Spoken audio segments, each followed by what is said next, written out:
ಹರಿ ಓಂ. ನಿಶುಸೀದ ಗಣಪತೆ ಗಣೇಶುತ್ವಾ ಮಾಹುರ್ವಿಪ್ರತಮಂ ಕವೀನಾಂ ನೃತೆ ತ್ವಕ್ರಿಯತೆ ಕಿಂಚನಾರೇ ಮಹಾಮರ್ಕಂ ಮಾಘವಂ ಚಿತ್ರಮರ್ಚ. ಅಶೇಷವಾಗ್ಜಾಡ್ಯಮಲಾಪಹಂತ್ರೀ ನಮಂ ನವಂ ಸ್ಪಷ್ಟ ಸುಭಕ್ಪ್ರದಾಯಿನಿ ಮಮೇಹ ಜಿಹ್ವಾಗ್ರಸುರಂಗನರ್ತಕೀ ಭವ ಪ್ರಸನ್ನಾ ವದನೆ ಚ ಮೇ ಶ್ರೀಃ.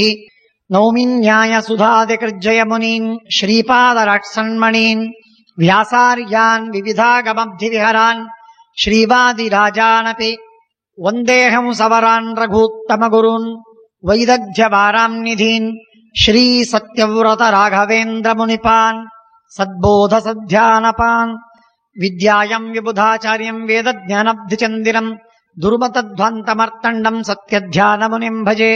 ಸತ್ಯಾಭಿಜ್ಞಕರಾಬ್ಜೋತ್ಥಾನ್ ಪಂಚಾಶದ್ವರ್ಷ ಪೂಜಕಾನ್ ಸತ್ಯಪ್ರಮೋದ ತೀರ್ಥಾರ್ಯಾನ್ ನೌಮಿ ನ್ಯಾಯ ಸುಧಾರತಾನ್. ಬಂಧುಸ್ತ್ವಂ ಗುರುರಿಷ್ಟದೈವತಮಿತಿ ತ್ವತ್ಪಾದ ಪಂಕೇರುಹಂ ಪ್ರಾಪ್ತಂ ಮಾಂ ಪರಿಪಾಲಯೇತ ಸತತಂ ಯಾಚೇ ನಿಬದ್ಧಾಂಜಲಿಃ. ಚಿತ್ತಂ ಮದ್ಗುಣದೋಷ ಚಿಂತನ ವಿಧೌ ನೂನಂ ಮನಂ ಮಾ ಕೃಥಾಃ. ಶ್ರೀ ಸತ್ಯಾತ್ಮ ಗುರೋ ತ್ವದಂಘ್ರಿಯುಗಲಂ ಹಿತ್ವಾ ನ ಮೇ ಸದ್ಗತಿಃ.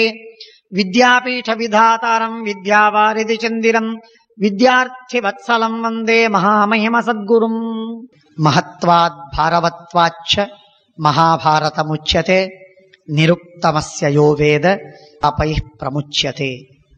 ನಮೋ ಭಗವತೆ ತಸ್ಮೈ ವ್ಯಾಸಾಯ ಅಮಿತ ತೇಜಸೆ ಯಸ್ಯ ಪ್ರಸಾದಾದ್ ವಕ್ಷ್ಯಾಮಿ ನಾರಾಯಣ ಕಥಾಮಿಮಾಂ. ಶ್ರೀಮನ್ ಮಹಾಭಾರತದಲ್ಲಿ ದುಷ್ಯಂತ ಶಕುಂತಲೆಯರ ಕಥೆಯನ್ನ ಕಳೆದ ಸಲ ಕೇಳಿದ್ದೇವೆ. ದುಷ್ಯಂತನ ಮಗ ಭರತ ಚಕ್ರವರ್ತಿ. ಆ ಭರತ ಮಹಾಪರಾಕ್ರಮಿಯಾದ. ಅವನು ಯಜ್ಞವನ್ನು ಮಾಡಿದ. ಗಂಗಾ ನದಿಯ ದಂಡೆಯ ಮೇಲೆ 100 ಯಜ್ಞ, ಸರಸ್ವತಿ ನದಿಯ ದಡದಲ್ಲಿ 300 ಯಜ್ಞ, ಯಮುನಾ ನದಿಯ ದಡದ ಮೇಲೆ 400 ಯಜ್ಞ, ಹೀಗೆ ನೂರಾರು ಸಾವಿರಾರು ಯಜ್ಞಗಳನ್ನು ಮಾಡಿದ್ದಾನೆ. ಎಲ್ಲಿ ನೋಡಿದಲ್ಲೆಲ್ಲ ಯಜ್ಞವೇ ಯಜ್ಞ. ಆ ಯಜ್ಞದಿಂದ ಅದ್ಭುತವಾದಂತಹ ಅದೃಷ್ಟವನ್ನ ಪುಣ್ಯವನ್ನ ಸಂಪಾದನೆ ಮಾಡಿದ್ದಾನೆ. ತ್ರಿಶತೈಶ್ಚ ಸರಸ್ವತ್ಯಾಂ ಗಂಗಾಮನು ಚತುಶ್ಶತೈ. ಅವನಿಗೆ ಇಷ್ಟಾಗಿ ಅವನಿಗೆ 4 ಜನ ಮಕ್ಕಳಾದರು. ಆದರೆ ಆ 4 ಜನ ಮಕ್ಕಳು ಅವರು ಅಯೋಗ್ಯರಾಗಿದ್ದರು, ಉತ್ತಮರಾದಂತಹ ಮಕ್ಕಳಾಗಲಿಲ್ಲ. ಶ್ರೇಷ್ಠ ಮಕ್ಕಳಾಗದಿದ್ದದ್ದಕ್ಕಾಗಿ ಅವನು ಭರದ್ವಾಜ ಋಷಿಗಳ ಮಗನನ್ನ, ಭೂಮನ್ಯು ಅನ್ನುವಂತಹ ಒಬ್ಬ ಮಗ, ಆ ಭೂಮನ್ಯು ಎಂಬಂತಹ ಮಗನನ್ನ ತನ್ನ ಮಗನನ್ನಾಗಿ ಸ್ವೀಕಾರ ಮಾಡಿದ. ಸ್ವೀಕಾರ ಮಾಡಿ ಅವನಿಗೆ ರಾಜ್ಯವನ್ನು ಕೊಟ್ಟ. ತನ್ನ ಸ್ವಂತ ಮಕ್ಕಳನ್ನ ಅವನು ಕೊಂದು ಹಾಕಿದ, ಸಂಹಾರ ಮಾಡಿದ. ಅವನು ಕೊಲ್ಲಿಲ್ಲ. ಅವನಿಗೆ ಬೇಸರವಾಯಿತು ಅಂತನ್ನುವುದಕ್ಕಾಗಿ ಅವನ ತಾಯಂದಿರು, ಹೆತ್ತ ತಾಯಂದಿರು, ಸ್ವಂತ ತಾಯಿ ಅವನನ್ನ ಕೊಂದು ಹಾಕಿದ್ದಾಳೆ, 4 ಜನ ಮಕ್ಕಳನ್ನು. ಬಹಳ ವಿಚಿತ್ರವಾದದ್ದು. ಹೀಗೆ ಈ 4 ಜನರ ಮಕ್ಕಳನ್ನ ಕೊಲೆ ಮಾಡಿ ಭರದ್ವಾಜ ಋಷಿಗಳ ಮಗನನ್ನ ತನ್ನ ಮಗನನ್ನಾಗಿ ಸ್ವೀಕಾರ ಮಾಡಿ ಭೂಮನ್ಯು, ಆ ಭೂಮನ್ಯುವಿಗೆ ರಾಜ್ಯವನ್ನು ಒಪ್ಪಿಸಿದ. ಭೂಮನ್ಯು ಬಹಳ ಸುಂದರವಾಗಿ ರಾಜ್ಯವನ್ನಾಳಿದ.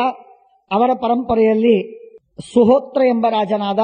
ಸುಹೋತ್ರನಿಗೆ ಅಜಮೀಢನ ವಂಶದಲ್ಲಿ ಋಕ್ಷ ಎಂಬ ರಾಜ, ಋಕ್ಷನ ಮಗ ಸಂವರಣ ಮಹಾ ತಪಸ್ವಿ, ಅದ್ಭುತವಾದಂತಹ ಸಾಮರ್ಥ್ಯವಿತ್ತು. ಅದನ್ನು ಕಂಡು ಸೂರ್ಯನ ಮಗಳು ತಪತಿ ಎನ್ನುವವಳು, ಅವಳು ಈ ಸಂವರಣ ರಾಜನನ್ನ ಮದುವೆಯಾಗ್ತೇನೆ ಅಂತ ಹೇಳಿ ಸಂವರಣ ರಾಜನನ್ನೇ ಮದುವೆಯಾಗಿದ್ದಾಳೆ. ರಾಜನನ್ನ ಮದುವೆಯಾದ ಮೇಲೆ ಪಾಂಚಲ್ಯ ದೇಶದ ಒಬ್ಬ ರಾಜನಿಂದ ಈ ಸಂವರಣ ರಾಜ ಸೋತು ಹೋದದ್ದಕ್ಕಾಗಿ ಸಿಂಧು ದೇಶದ ಸಿಂಧು ನದದ ತಪ್ಪಲಲ್ಲಿ ಒಂದು ಭಾಗದಲ್ಲಿ ಈ ಎಲ್ಲ ಕುರುವಂಶದ ರಾಜರೆಲ್ಲ, ಅಂದ್ರೆ ಈ ವಂಶದವರು, ಭರತ ವಂಶದವರು, ಸಂವರಣನ ಪರಿವಾರದವರೆಲ್ಲ ಹೋಗಿ ಅಡಗಿಕೊಂಡಿದ್ದಾರೆ. ಪ್ರಕಟವಾಗಿ ಬಂದ್ರೆ ಪಾಂಚಲ್ಯ ದೇಶದ ರಾಜನಿಂದ ಭಯವಿತ್ತು, ಅಪಾಯವಿತ್ತು ಅನ್ನುವುದಕ್ಕಾಗಿ ಹೆದರಿ ಏಕಾಂತದಲ್ಲಿ ಹೋಗಿ ಇದ್ದಾರೆ. ಹೀಗೆ ಒಂದು ಕಡೆಗೆ ಹೋಗಿ ವಾಸವಾದ ಮೇಲೆ ಭರತ ದುರ್ಗಮಾಶ್ರಿತಾಹ, ದುರ್ಗದಲ್ಲಿ ಇದ್ದಾರೆ, ಯಾರಿಗೆ ಗೊತ್ತಾಗದಂತೆ, ಯಾರಿಂದಲೂ ತಮಗೆ ಅಪಾಯವಾಗದೇ ಇದ್ದಂತೆ ನೋಡಿಕೊಳ್ಳುವುದಕ್ಕಾಗಿ ಏಕಾಂತದಲ್ಲಿದ್ದಾರೆ. ಆಗ ಸಹಸ್ರಂ ಪರಿವತ್ಸರಾನ್ ವಸಿಷ್ಠ ಋಷಿಗಳು ಬಂದ್ರಾಗ. ವಸಿಷ್ಠ ಋಷಿಗಳು ಭೇಟಿಯಾಗಲಿಕ್ಕೆ ಬಂದಾಗ ಅವರಿಗೆ ಕಾಲು ಹಿಡಿದು ನಮಸ್ಕಾರ ಮಾಡಿ, ಸ್ವಾಮಿ, ನೀವು ನಮ್ಮ ಪುರೋಹಿತರಾಗಬೇಕು, ನಿಮ್ಮ ಆಶೀರ್ವಾದದಿಂದ, ನಿಮ್ಮ ಅನುಗ್ರಹದಿಂದ ನಾವು ಪಾಂಚಾಲ್ಯ ದೇಶದ ರಾಜರನ್ನ ಸೋಲಿಸಿ ನಮ್ಮ ರಾಜ್ಯವನ್ನು ಸ್ಥಾಪನೆ ಮಾಡಬೇಕು ಅಂತ ನಮಗೆ ಹಂಬಲವಿದೆ, ನಿಮ್ಮ ಕರುಣೆಯಾಗಬೇಕು ಅಂತ ಹೇಳಿ ವಸಿಷ್ಠರಿಗೆ ಬೇಡಿಕೊಂಡಾಗ ಆಗಲಿ ಅಂತ ವಸಿಷ್ಠರು ಹೇಳಿದರು. ಆಗ ರಾಜ್ಯಕ್ಕಾಗಿ ಮಹಾಪ್ರಯತ್ನವನ್ನು ಮಾಡಿ ಅವರ ವಂಶದಲ್ಲಿ ಕುರು, ಸಂವರ್ಣನ ತಪತಿ ಇವರಿಬ್ಬರ ಮಗನೇ ಕುರು. ಆ ಕುರುವಿನ ವಂಶವಾದದ್ದರಿಂದ ಇದಕ್ಕೆ ಕೌರವ ವಂಶ ಅಂತ ಹೆಸರು ಬಂತು. ಹೀಗಾಗಿ ಸಂವರ್ಣ ಮತ್ತು ತಪತಿ ಎನ್ನುವವರು ಕುರುವಂಶದ, ಕೌರವ ವಂಶದ ಮೂಲಪುರುಷರು ಅಂತ ಹೇಳಲಿಕ್ಕೆ ತಪ್ಪಿಲ್ಲ ಒಂದರ್ಥದಲ್ಲಿ. ಆ ಕುರು ರಾಜ ಬಹಳ ದೊಡ್ಡದಾದಂತಹ ತಪಸ್ಸು ಮಾಡಿ, ಯಜ್ಞವನ್ನು ಮಾಡಿ, ಸಾಧನೆ ಮಾಡಿದ್ದಕ್ಕಾಗಿ ಆ ಕ್ಷೇತ್ರಕ್ಕೆ ಕುರುಕ್ಷೇತ್ರ ಅಂತ ಹೆಸರು ಬಂತು. ಆ ದೊಡ್ಡ ಪ್ರದೇಶಕ್ಕೆ, ಆ ಭಾಗಕ್ಕೆ ಕುರುಜಾಂಗಲ ಅಂತ ಹೆಸರು ಬಂದಿದೆ. ಅವನಿಗೆ ಅನೇಕ ಜನ ಮಕ್ಕಳು, ಅವರೊಳಗೆ ಧೃತರಾಷ್ಟ್ರ ಅಂತನ್ನುವ ಒಬ್ಬ ಮಗ. ಧೃತರಾಷ್ಟ್ರನ ಮಗ ಪ್ರತೀಪ. ಆ ಪ್ರತೀಪನಿಗೆ 3 ಜನ ಮಕ್ಕಳು, ದೇವಾಪಿ, ಬಾಲ್ಹೀಕ, ಶಂತನು ಎಂಬುವ 3 ಜನ ಮಕ್ಕಳು. ಆ ಶಂತನು ಗುಣಜ್ಯೇಷ್ಠ, ಶ್ರೀಮದಾಚಾರ್ಯರು ಹೇಳ್ತಾರೆ, ಉತ್ತಮ ಗುಣವುಳ್ಳವ, ಬಹಳ ಶ್ರೇಷ್ಠನಾಗಿದ್ದ. ದೇವಾಪಿ, ಅವನು ಜಗಾಮ ತಪಸೇ ವನಂ, ಅವನ ತಪಸ್ಸಿಗೆ ಹೋದ, ವನಕ್ಕೆ ಸೇರಿದ. ವನ ಸೇರಿದ್ದಕ್ಕೆ ಇಲ್ಲಿ ರಾಜ್ಯವನ್ನು ಆಳುವುದಕ್ಕೆ ದೇವಾಪಿ ಹಿರಿಯ ಮಗ ಇರಲಿಲ್ಲ. ತ್ವಗ್ದೋಷಯುಕ್ತ ಅಂತ ಹೇಳ್ತಾರೆ. ಚರ್ಮದ ದೋಷವಿತ್ತು, ಚರ್ಮದ ರೋಗವಿದ್ದದ್ದಕ್ಕಾಗಿ ಅವನು ಬಿಟ್ಟು ಹೋಗಿಬಿಟ್ಟ. ತಪಸ್ಸು ಮಾಡಿದ. ತಪಸ್ಸು ಮಾಡಿ ಮುಂದೆ ಅವನು ರಾಜನಾಗ್ತಾನೆ ಅಂತ ಹೇಳ್ತಾರೆ. ಇದು ದೇವಾಪಿಯ ಕಥೆ. ಬಾಲ್ಹೀಕ ಅವನೊಬ್ಬ ರಾಜ. ಅವನು ಮಹಾಪ್ರಬಲ, ಬಲಿಷ್ಠನಾದ ರಾಜ. ಅವನು ಮಹಾಭಾರತ ಯುದ್ಧದಲ್ಲಿ ಅವನು ಭೀಮಸೇನ ದೇವರ ಜೊತೆಗೆ ಯುದ್ಧವಾಡಿ ಭೀಮಸೇನ ದೇವರಿಗೆ ಒಂದು ಮಾತನ್ನು ಕೇಳಿಕೋತಾನ. ಭೀಮ ಬಾಲ್ಹೀಕ ರಾಜನಿಗೆ ಮರಿಮಗ. ಆ ಮರಿಮಗನಿಗೆ ಹೇಳ್ತಾನೆ ಭೀಮನಿಗೆ, ಭೀಮಣ್ಣ, ನಾನು ಯುದ್ಧವಾಡ್ತೀನಿ ನಿನ್ನ ಜೊತೆಗೆ, ನೀನು ನನ್ನ ಜೊತೆಗೆ ಯುದ್ಧವಾಡು, ನೀನೇ ನನ್ನನ್ನು ಕೊಲ್ಲಬೇಕು, ನೀನು ವಿಷ್ಣು ಭಕ್ತ, ನಿನ್ನ ಕೈಯಿಂದ ಸತ್ತರೆ ನನಗೆ ಉತ್ತಮ ಸ್ವರ್ಗ ಸಿಗತ್ತೆ, ಸದ್ಗತಿ ಆಗ್ತದೆ, ಆದ್ದರಿಂದ ನೀನೇ ಕೊಲ್ಲಬೇಕು, ಇನ್ಯಾರು ಕೊಂದರೂ ನನಗೆ ನಡೆಯುವುದಿಲ್ಲ. ಬಾಲ್ಹೀಕ ಮಹಾಪರಾಕ್ರಮಿ. ಯಾರವನು ಬಾಲ್ಹೀಕ? ಸಾಕ್ಷಾತ್ ಪ್ರಹ್ಲಾದನ ಅವತಾರ. ಮೊದಲನೇ ಅವತಾರ ಪ್ರಹ್ಲಾದ, ಎರಡನೇ ಅವತಾರ ಬಾಲ್ಹೀಕ. ಹೀಗೆ ಈ ಬಾಲ್ಹೀಕ ರಾಜ, ನಾವು ಇವತ್ತು ರಾಘವೇಂದ್ರ ಸ್ವಾಮಿಗಳವರು ಪ್ರಹ್ಲಾದ ರಾಜನ ಅವತಾರ ಅಂತ ನಾವು ನಂಬಿದ್ದೇವೆ. ವ್ಯಾಸರಾಜರು ಪ್ರಹ್ಲಾದ ರಾಜನ ಅವತಾರ ಅಂತ ನಾವು ತಿಳಿದಿದ್ದೇವೆ. ರಾಘವೇಂದ್ರ ಸ್ವಾಮಿಗಳಿಗಿಂತಲೂ ಮೊದಲು ವ್ಯಾಸರಾಜರು, ವ್ಯಾಸರಾಜರಿಗಿಂತಲೂ ಮೊದಲಿಗೆ ಬಾಲ್ಹೀಕ, ಬಾಲ್ಹೀಕನಿಗಿಂತಲೂ ಮೊದಲಿಗೆ ಪ್ರಹ್ಲಾದ. ಒಂದನೇದ್ದು ಪ್ರಹ್ಲಾದ, ಎರಡನೇದ್ದು ಬಾಲ್ಹೀಕ, 3 ವ್ಯಾಸರಾಜ, 4 ರಾಘವೇಂದ್ರ ಸ್ವಾಮಿಗಳು, 5 ಸತ್ಯಸಂಧರು. ಹೀಗೆ ಒಂದು 5 ಅವತಾರಗಳ ಕಥೆಯನ್ನ ಶಾಸ್ತ್ರದಲ್ಲಿ ಹೇಳುವುದು 2, ಪರಂಪರೆಯಲ್ಲಿ ಕೇಳಿ ಬಂದದ್ದು 3. ಹೀಗೆ ನಾವು ಕೇಳ್ತೇವೆ. ಪ್ರತೀಪ ರಾಜನಿಗೆ ದೇವಾಪಿ ಮತ್ತು ಬಾಲ್ಹೀಕ ಎಂಬ ಮಕ್ಕಳ ಕಥೆಯನ್ನು ಹೇಳಿದರೆ, ಆ ಬಾಲ್ಹೀಕ ರಾಜ ಅವನೊಬ್ಬ ರಾಜನಾಗೇ ಇದ್ದ. ಆದರೆ ರಾಜ ಪರಿವಾರದಲ್ಲಿರುವ ರಾಜನಾಗದಿರುವಂತಹ ಒಬ್ಬ ರಾಜ, ಕ್ಷತ್ರಿಯ, ಉತ್ತಮ ಪರಾಕ್ರಮಿ, ಮಹಾಸಮರ್ಥ. ಆದರೆ ರಾಜ್ಯಪಟ್ಟ ಮಾತ್ರ ಅವನಿಗೆ ಸಿಗಲಿಲ್ಲ, ಶಂತನುವಿಗೆ ಸಿಕ್ಕಿತು. ಶಂತನು ಮಹಾಸಾತ್ವಿಕ, ಅತ್ಯಂತ ಗುಣವಂತ, ಶ್ರೇಷ್ಠ ಪುರುಷ. ಸಾಕ್ಷಾತ್ ಶಂತನು ವರುಣನ ಅವತಾರ. ಆ ಶಂತನುವಿಗೆ ರಾಜ್ಯ ಸಿಕ್ಕಿದೆ. ಗಂಗಾ ತೀರದಲ್ಲಿ ಅವನಿಗೆ ಎಷ್ಟು ಯಜ್ಞ ಮಾಡಿದ್ದಾನೆ ಲೆಕ್ಕವಿಲ್ಲ. ಅಷ್ಟು ಯಜ್ಞಯಾಗಗಳನ್ನು ಮಾಡಿ ಪುಣ್ಯವನ್ನ ಗಳಿಸಿದ ಅಂತ ಹೇಳ್ತಾರೆ. ಯಸ್ಯ ಯೂಪಾಶತೌ ಯಾಮಾಹ ಪರಿಣಾಹೇಥ ಕಾಂಚನಾಹ. ಬಂಗಾರದ ಯೂಪಗಳನ್ನ ಮಾಡಿ ಭಾರಿ ಭಾರಿಯಾದ ಆ ಯಜ್ಞದ ಸ್ತಂಭಗಳನ್ನ ಮಾಡಿ ಯಜ್ಞಗಳನ್ನ ಮಾಡಿಯೇ ಮಾಡಿದ. ಲೆಕ್ಕವಿಲ್ಲದಷ್ಟು ಯಾಗವನ್ನ ಮಾಡಿ ದೇವತೆಗಳಿಗೆ ತೃಪ್ತಿಪಡಿಸಿದ. ಅಂತಹ ಉತ್ತಮವಾದಂತಹ ಯಜ್ಞವನ್ನು ಮಾಡಿದ್ದು ಅವನು. ಆಗ ಇದರ ಹಿಂದೆ ಒಂದು ಸಣ್ಣ ಕಥೆ ಆಗುತ್ತೆ. ಏನ್ ಕಥೆ ಆಗತ್ತೆ ಅಂದ್ರೆ, ಈ ಶಂತನು ಇವನು ವರುಣನ ಅವತಾರ ನಿಜ. ಆದರೆ ವರುಣ ಹಿಂದಕ್ಕೊಮ್ಮೆ ಪೂರ್ವೋದಧೇ ಸ್ಥಿರಗತಿಬ್ಜ ಸಂಭವೇ, ಪೂರ್ವ ದಿಕ್ಕಿನಲ್ಲಿ ಗಂಗಾ ಸಾಗರ ಸಂಗಮ ಕೇಳಿದ್ದೀರಲ್ಲ, ಗಂಗಾ ನದಿ ಪೂರ್ವ ದಿಕ್ಕಿನಲ್ಲಿ ಸಾಗರಕ್ಕೆ ಸೇರುತ್ತೆ, ಕಲ್ಕತ್ತಾದ ಹತ್ರ.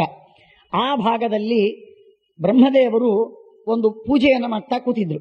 ಪರ್ವಕಾಲದಲ್ಲಿ ಹುಣ್ಣಿಮೆ ದಿವಸವೋ ಅಮಾವಾಸ್ಯೆ ದಿನವೋ ಬ್ರಹ್ಮದೇವರು ಅಲ್ಲಿ ಬಂದು ಪೂಜೆಯನ್ನು ಮಾಡ್ತಾ ಇದ್ದಾರೆ.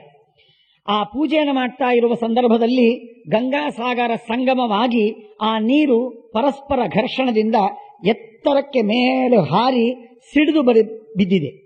ಬ್ರಹ್ಮದೇವರ ಮೈ ಮೇಲೆ ನೀರು ಸಿಡಿತು, ಹನಿ ಸಿಡಿತು.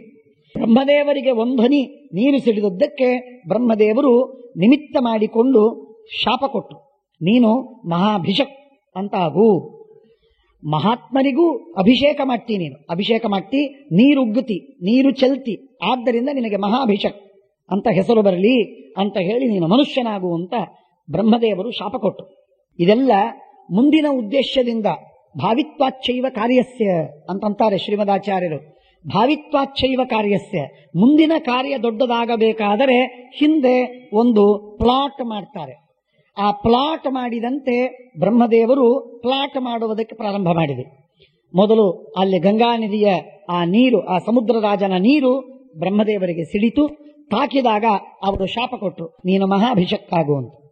ಮಹಾಭಿಷಕ್ಕಾಗು ಅಂತ ಹೇಳಿ ಶಾಪ ಕೊಟ್ಟಾಗ ಆ ವರುಣ ಆಗಿಂದಾಗ ಅವನು ಮಹಾಭಿಷಕ್ ಅಂತ ಹೆಸರಿನ ಒಬ್ಬ ರಾಜನಾದ. ಮಹಾಭಿಷಕ್ ಅಂತನೋ ರಾಜ ಯಾವ ವಂಶದಲ್ಲಿ ಹೇಳ್ತಾರೆ?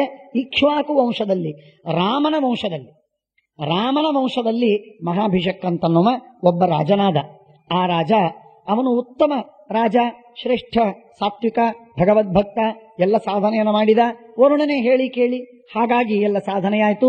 ಬೇಕಾದಷ್ಟು ಯಜ್ಞಗಳನ್ನು ಮಾಡಿ ಸ್ವರ್ಗಂ ಲೇಭೆ, ಸಾವಿರ ಯಜ್ಞಯಾಗಗಳನ್ನು ಮಾಡಿ ಸ್ವರ್ಗವನ್ನು ಪಡೆದ.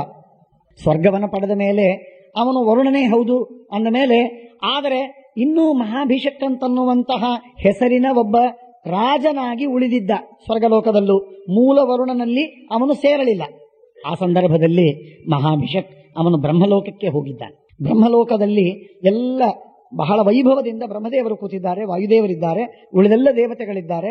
ಎಲ್ಲ ಉತ್ತಮ ವೈಭವದಿಂದ ಸಂಗೀತ, ಭಗವಂತನ ಸ್ತೋತ್ರ, ಎಲ್ಲ ಋಗ್ವೇದಾದಿಗಳ ಪಠಣ ಎಲ್ಲ ನಡೀತಾ ಇದೆ. ಆ ಸಂದರ್ಭದಲ್ಲಿ ಗಂಗೆ ಬಂದ್ಲು. ಗಂಗಾದೇವಿ ಆ ಸಭೆಗೆ ಬಂದಾಗ ಗಾಳಿಯ ಪ್ರಭಾವದಿಂದ ಗಾಳಿ ಬೀಸಿ ಅವಳ ಸೆರಗು ಅಸ್ತವ್ಯಸ್ತವಾಯಿತು.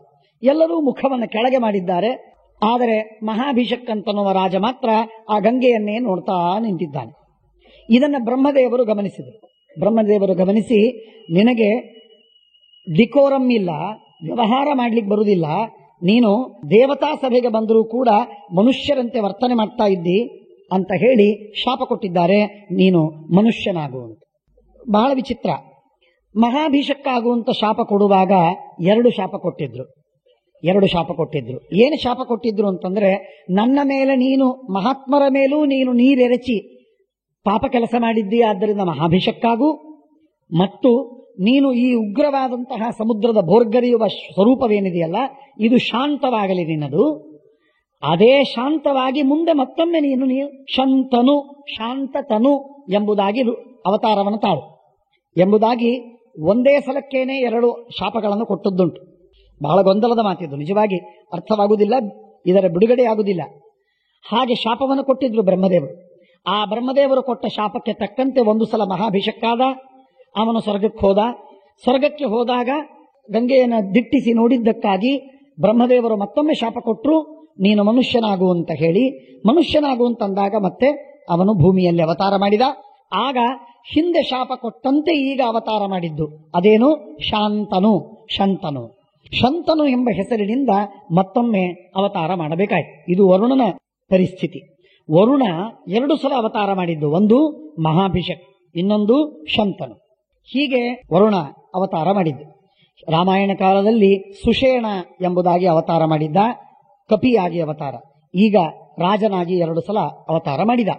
ಆ ಶಂತನು ಯಾವಾಗ ಅವತಾರ ಮಾಡಿದನೋ ಆಗ ಅಲ್ಪೇಪರಾಧೇ ಸಂಭ್ರಂಭಾದ್ ವಸಿಷ್ಠೇನ ಮಹಾತ್ಮನ ವಿಮೂಢಾಹಿ ವಯಂ ಸರ್ವೇ ಪ್ರಚ್ಛನ್ನಂ ಋಷಿಸತ್ತಮಂ. ಆಗ ಸಚಿಂತಯಿತ್ವಾ ನೃಪತಿರ್ ನೃಪಾನನ್ಯಾಂ ತಪೋಧನಂ ಪ್ರತೀಪಂ ರೋಚಯಾಮಾಸ ಪಿತರಂ ಭೂರಿ ತೇಜಸಂ.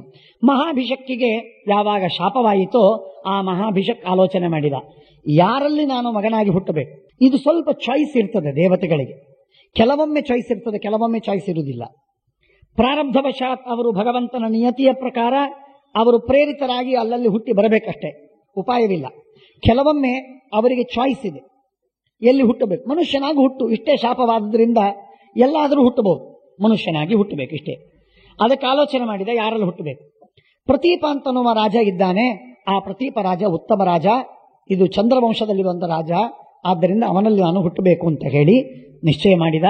ಹಾಗಾಗಿ ಪ್ರತೀಪನ ಮಗನಾಗಿ ಹುಟ್ಟಿ ಬಂದ, ಶಂತನುವಾಗಿ ಹುಟ್ಟಿ ಬಂದ. ಅಲ್ಪೇ ಪರಾಧೇ ಸಂಭ್ರಮಾದ್ ವಸಿಷ್ಠೇನ ಮಹಾತ್ಮನ ವಿಮೂಢ ಹಿ ವಯಂ ಸರ್ವೇ ಪ್ರಚ್ಛನ್ನಂ ಋಷಿಸತ್ತಮಂ. ಆಗ ಒಂದು ಕಡೆಗೆ ಗಂಗಾದೇವಿ ಬರ್ತಾ ಇದ್ದಾಳೆ. ಗಂಗಾದೇವಿ ಬರ್ತಾ ಇರುವ ಸಂದರ್ಭದೊಳಗೆ ಗಂಗಾದೇವಿ ದಾರಿಯಲ್ಲಿ ಹೋಗ್ತಾ ಇರುವಾಗ 8 ಜನ ವಸುಗಳನ್ನು ಕಂಡು. ವಸುಗಳು ಹೆಸರು ಕೇಳಿದ್ದೀರಲ್ಲ, ವಸು ಅನ್ನುವ ಹೆಸರು ಬಹಳ ಪ್ರಸಿದ್ಧವಾದದ್ದು. ಅವರು 8 ಜನ, ಅವರ ಗುಂಪಿಗೆ ವಸು ಅಂತ ಹೆಸರು. ಅವರಿಗೆ ವೈಯಕ್ತಿಕವಾಗಿ ಬೇರೆ ಬೇರೆ ಹೆಸರುಗಳಿವೆ. ಆ ವಸು ದೇವತೆಗಳೇನಿವೆ ಏನಿದ್ದಾರೆ ಅವರು ನಮ್ಮ ಪಿತೃಗಳಿಗೂ ನಮಗೂ ಒಂದು ಸಂಬಂಧವನ್ನು ಹಚ್ಚಿಕೊಡ್ತಕ್ಕಂತಹ ದೇವತೆಗಳವರು.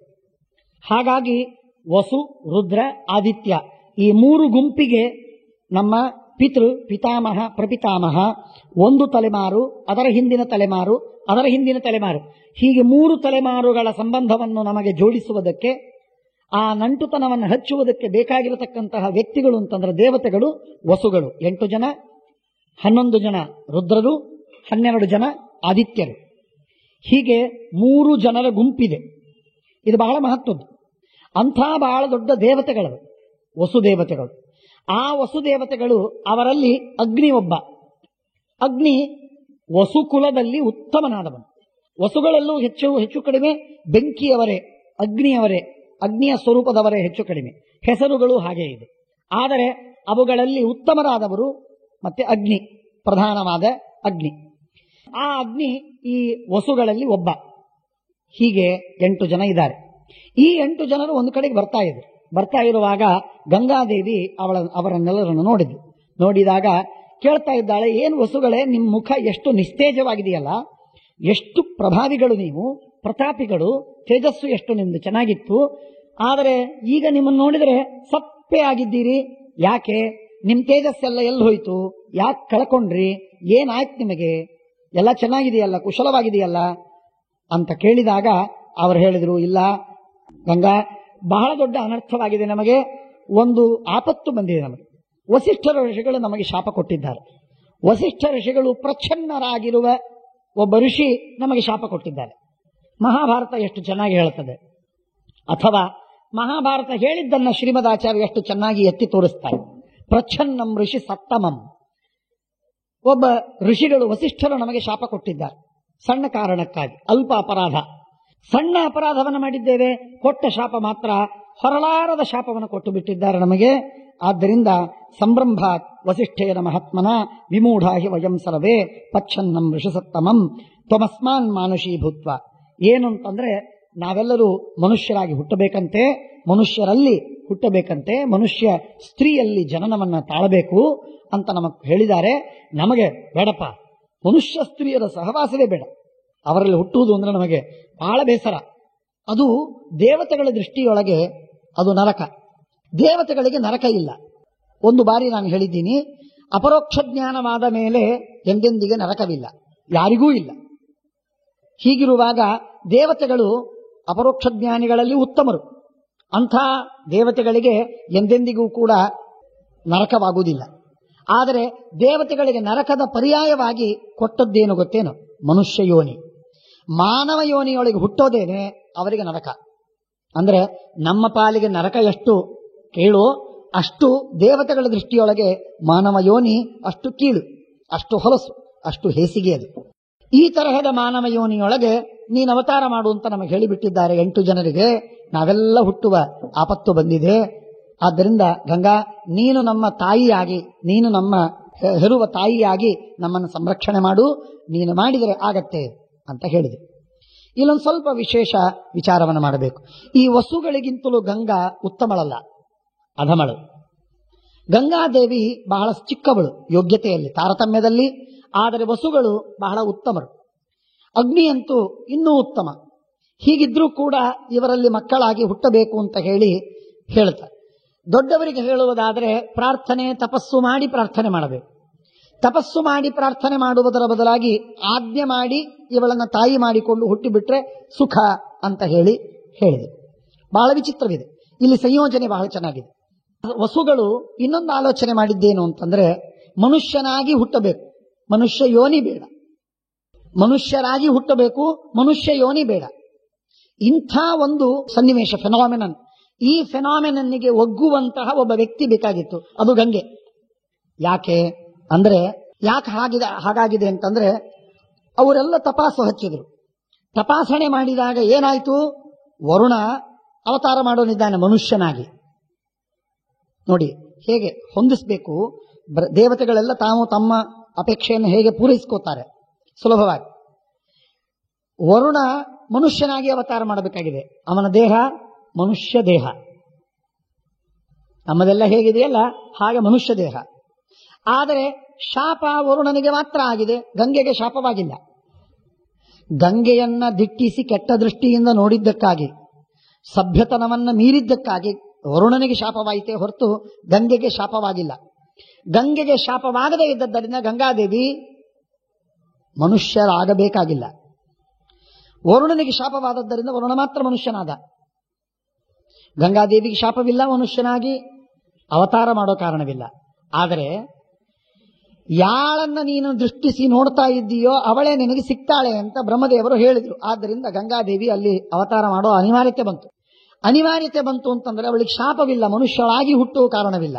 ಮನುಷ್ಯಳಾಗಿ ಹುಟ್ಟದೇನೆ ಮನುಷ್ಯನಾದ ಗಂಡನಿಗೆ ದೇವತೆಯಾದ ಹೆಂಡತಿ ಸಿಗಬೇಕೀಗ. ಹಾಗಾಗಿ ಗಂಗೆ ದೇವತೆಯಾಗಿಯೇ ಭೂಮಿಗಿಳಿತಾಳೆ, ವರುಣ ಮನುಷ್ಯನಾಗಿ ಹುಟ್ಟುತ್ತಾನೆ. ಇದು ಡಿಸ್ಪ್ಯಾರಿಟಿ ಇದೆ ನೋಡಿ. ಅವಳು ಸಾಕ್ಷಾತ್ ದೇವತಾ ಸ್ವರೂಪ, ದಿವ್ಯ ದೇವತೆ, ದಿವ್ಯ ದೇಹ ಅವಳದು. ಇವನು ಮಾತ್ರ ಮನುಷ್ಯ ದೇಹದಲ್ಲಿದ್ದಾನೆ. ಹೀಗಾಗಿ ಆ ಮನುಷ್ಯ ದೇಹದಲ್ಲಿರತಕ್ಕಂತಹ ವರುಣನ ಜೊತೆಗೆ ವಿವಾಹವನ್ನು ಮಾಡಿಕೊಳ್ಳಬೇಕು ಗಂಗೆಗೆ. ಈಗೇನಾಯ್ತು? ಅವರು ಬೇಡಿದ್ದೇನು? ನಮಾನುಷೀಂ ಯೋನಿ ಮಮಾತ್ಮೋ ವಯಂ. ನಾವು ಮನುಷ್ಯ ಯೋನಿಯಲ್ಲಿ ನಾವು ಹೋಗುವುದಿಲ್ಲ, ಗರ್ಭವಾಸ ಮಾಡುವುದಿಲ್ಲ. ಹೊಲಸು, ಬಹಳ ಕೊಳಚೆ ಇದೆ ಅಲ್ಲಿ, ಬೇಡ ನಮಗೆ. ಆದರೆ ಮನುಷ್ಯನಾಗಿ ಹುಟ್ಟಬೇಕು ಅಂತ ಹೇಳಿದ್ದಾರೆ. ತಂದೆ ಮನುಷ್ಯನಾಗಿ, ಗರ್ಭ ಮನುಷ್ಯದಲ್ಲಿ ಅಮಾನುಷವಾದರೆ, ದೈವವಾದರೆ ಸಾಕು. ಕೊಟ್ಟ ವಸಿಷ್ಠರ ಶಾಪ ಪೂರೈಸಿತು. ಹೇಗೆ ಹೊಂದಿಕೆ ಮಾಡಿಕೊಂಡಿದ್ದಾರೆ ಅವರು. ತಂದೆ ಮನುಷ್ಯ, ಆದ್ದರಿಂದ ನಾವು ಮನುಷ್ಯರಾಗಿ ಬಿಟ್ಟಿವಿ. ತಾಯಿ ದೇವತೆ, ಆದ್ದರಿಂದ ನಮಗೆ ಮಾನುಷ ಯೋನಿಯಲ್ಲಿ ಹುಟ್ಟುವ ದುಃಖ, ಗರ್ಭವಾಸದ ಪೀಡೆ ಅದಾಗುವುದಿಲ್ಲ ನಮಗೆ. ಆದ್ದರಿಂದ ಆ ದಿವ್ಯ ಶರೀರದಲ್ಲಿ ಯಾವ ಆಪತ್ತುಗಳಿರುವುದಿಲ್ಲ. ಹಾಗಾಗಿ ಇಂಥ ಗಂಡ, ಇಂಥ ಹೆಂಡತಿ, ಇಂಥ ತಂದೆ, ಇಂಥ ತಾಯಿ. ಮಾನವ ತಂದೆ, ದೇವತಾ ಸ್ತ್ರೀ ತಾಯಿ. ಹೀಗೆ ಜೋಡಿಯನ್ನ ತಾವು ಹುಡುಕೋದಕ್ಕಾಗಿ ಹುಡುಕ್ತಾ ಇರುವಾಗ ಸಿಕ್ಕಿದ್ದು ವರುಣ ಮತ್ತು ಗಂಗೆ. ಅದಕ್ಕಾಗಿ ಗಂಗೆಯನ್ನು ಆರಿಸಿದ್ರು. ಇಲ್ಲದೇ ಇದ್ರೆ ಗಂಗೆಗಿಂತಲೂ ಉತ್ತಮರಾದ ಇನ್ನನೇಕ ದೇವತೆಗಳು ಭೂಮಿಯ ಮೇಲೆ ಮೊದಲಾಗಲಿ ಅನಂತರದಲ್ಲಾಗಲಿ ಹುಟ್ಟೋರಿದ್ರು. ಅವರಲ್ಲಿ ಅವರು ಅವತಾರ ಮಾಡಬಹುದಾಗಿತ್ತು. ಆದರೆ ಮಾನುಷ ಯೋನಿ ಬೇಡ ಅಂತಂದದ್ದಕ್ಕಾಗಿ ಗಂಗೆಯಲ್ಲಿ ಅವರು ಅವತಾರ ಮಾಡ್ತಾ ಇದ್ದಾರೆ. ಗಂಗೆ ಕೇಳಿದ್ರು, ನಾನ್ ನಿಮ್ಮಲ್ಲಿ ಹುಟ್ಟುತ್ತೇವೆ 8 ಜನ, ಏನ್ ಮಾಡ್ಬೇಕು ನಾನು? ದೇವತಾ ಸ್ತ್ರೀಯರಿಗೆ ಹೆರುವುದು, ಹೆರಿಗೆ ಅನ್ನುವುದು ಬಹಳ ಭಯಾನಕವಲ್ಲ, ಅವರಿಗೆ ಅದು ಸಮಸ್ಯೆಯೂ ಅಲ್ಲ. ಅವರು ಸದ್ಯೋಗರ್ಭ. ರಾಕ್ಷಸ ಸ್ತ್ರೀಯರಿಗೂ ಅದೇ ಸ್ವಭಾವ, ಸದ್ಯೋಗರ್ಭ. ಈಗಿಂದೀಗ ಗರ್ಭಧಾರಣೆಯಾಯಿತು, ಈಗಿಂದೀಗ ಹುಟ್ಟಿ ಬಂದು. ಇಷ್ಟು ಸಹಜವಾಗಿ ಅವರಲ್ಲಿ ಆಗಬಹುದು.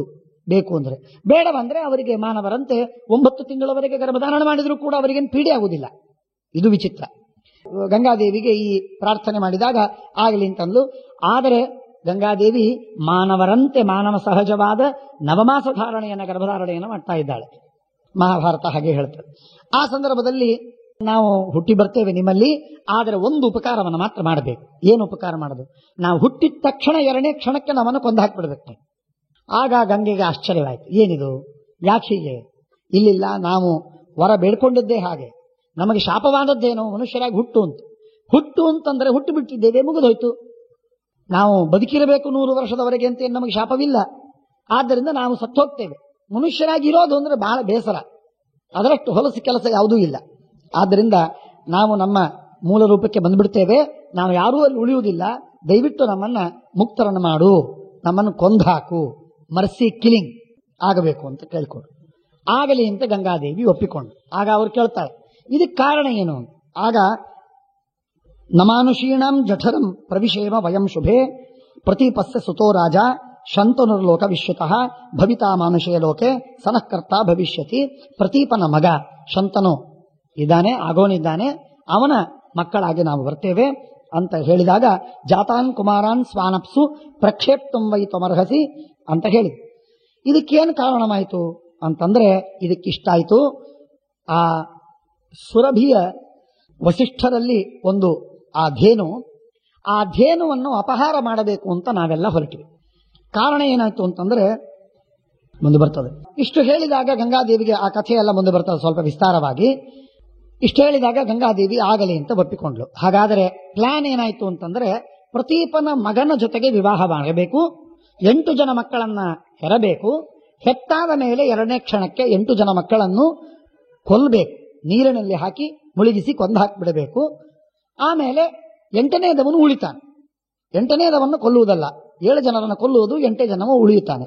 ಆ 8ನೇದವನೇ ಭೀಷ್ಮ, ಅವನು ಉಳಿತಾನೆ, ಅವನು ಉಳಿಸಬೇಕು. ಇಷ್ಟು ವ್ಯವಸ್ಥೆ ಆಯ್ತು. ನೋಡಿ, ಬ್ರಹ್ಮದೇವರ ಶಾಪವಾಗಿದೆ ಮಹಾಭಿಷಕ್ಕಿಗೆ ಶಂತನು ಆಗುವಂತ, ಅವನು ಮನುಷ್ಯನಾಗಿ ಹುಟ್ಟಿದ. ಗಂಗೆಗೆ ಶಾಪವಾಗಿಲ್ಲ ನೀನು ಮಾನವ ಸ್ತ್ರೀ ಆಗುವಂತ, ಆದರೂ ಅವಳು ನಿನ್ನ ಹೆಂಡತಿ ತತ್ರ ಭಾರ್ಯಾ ಭವತೋ ಭವಿಷ್ಯತಿ, ಅಲ್ಲಿ ನಿನ್ನ ಹೆಂಡತಿ ಆಗ್ತಾಳೆ ಅಂತ ಶಾಪ ಕೊಟ್ಟಿದ್ದಾರೆ. ಹೆಂಡತಿ ಆಗುವುದಷ್ಟೇ ಶಾಪ, ಮನುಷ್ಯರಾಗುವ ಶಾಪವಿಲ್ಲ. ಆದ್ರಿಂದ ಗಂಗೆ ಬಂದು ಮದುವೆ ಆಗಬೇಕು ಶಂತನುವನ್ನ. ಈ ಮಧ್ಯೆ ವಸುಗಳು ಮಾಡಿದ ಆಜ್ಞೆ ಅದನ್ನು ಪರಿಪಾಲಿಸಬೇಕು. ಅದೇನು ಆಜ್ಞೆ? 8 ಜನ ಮಕ್ಕಳನ್ನ ಹೆತ್ತು 7 ಜನರನ್ನ ಕೊಂದು ಒಬ್ಬನನ್ನ ಬಿಟ್ಟು ಹೋಗಬೇಕು. ಇಷ್ಟು ಕೆಲಸ. ಗಂಗಾದೇವಿಗೂ ನೀನು ಹೆಂಡತಿಯಾಗುವಂತನ್ನೋದು ಬ್ರಹ್ಮದೇವರು ಇದೇ ಉದ್ದೇಶದಿಂದ, ಇನ್ನೇನು ಉದ್ದೇಶ ಇಲ್ಲ.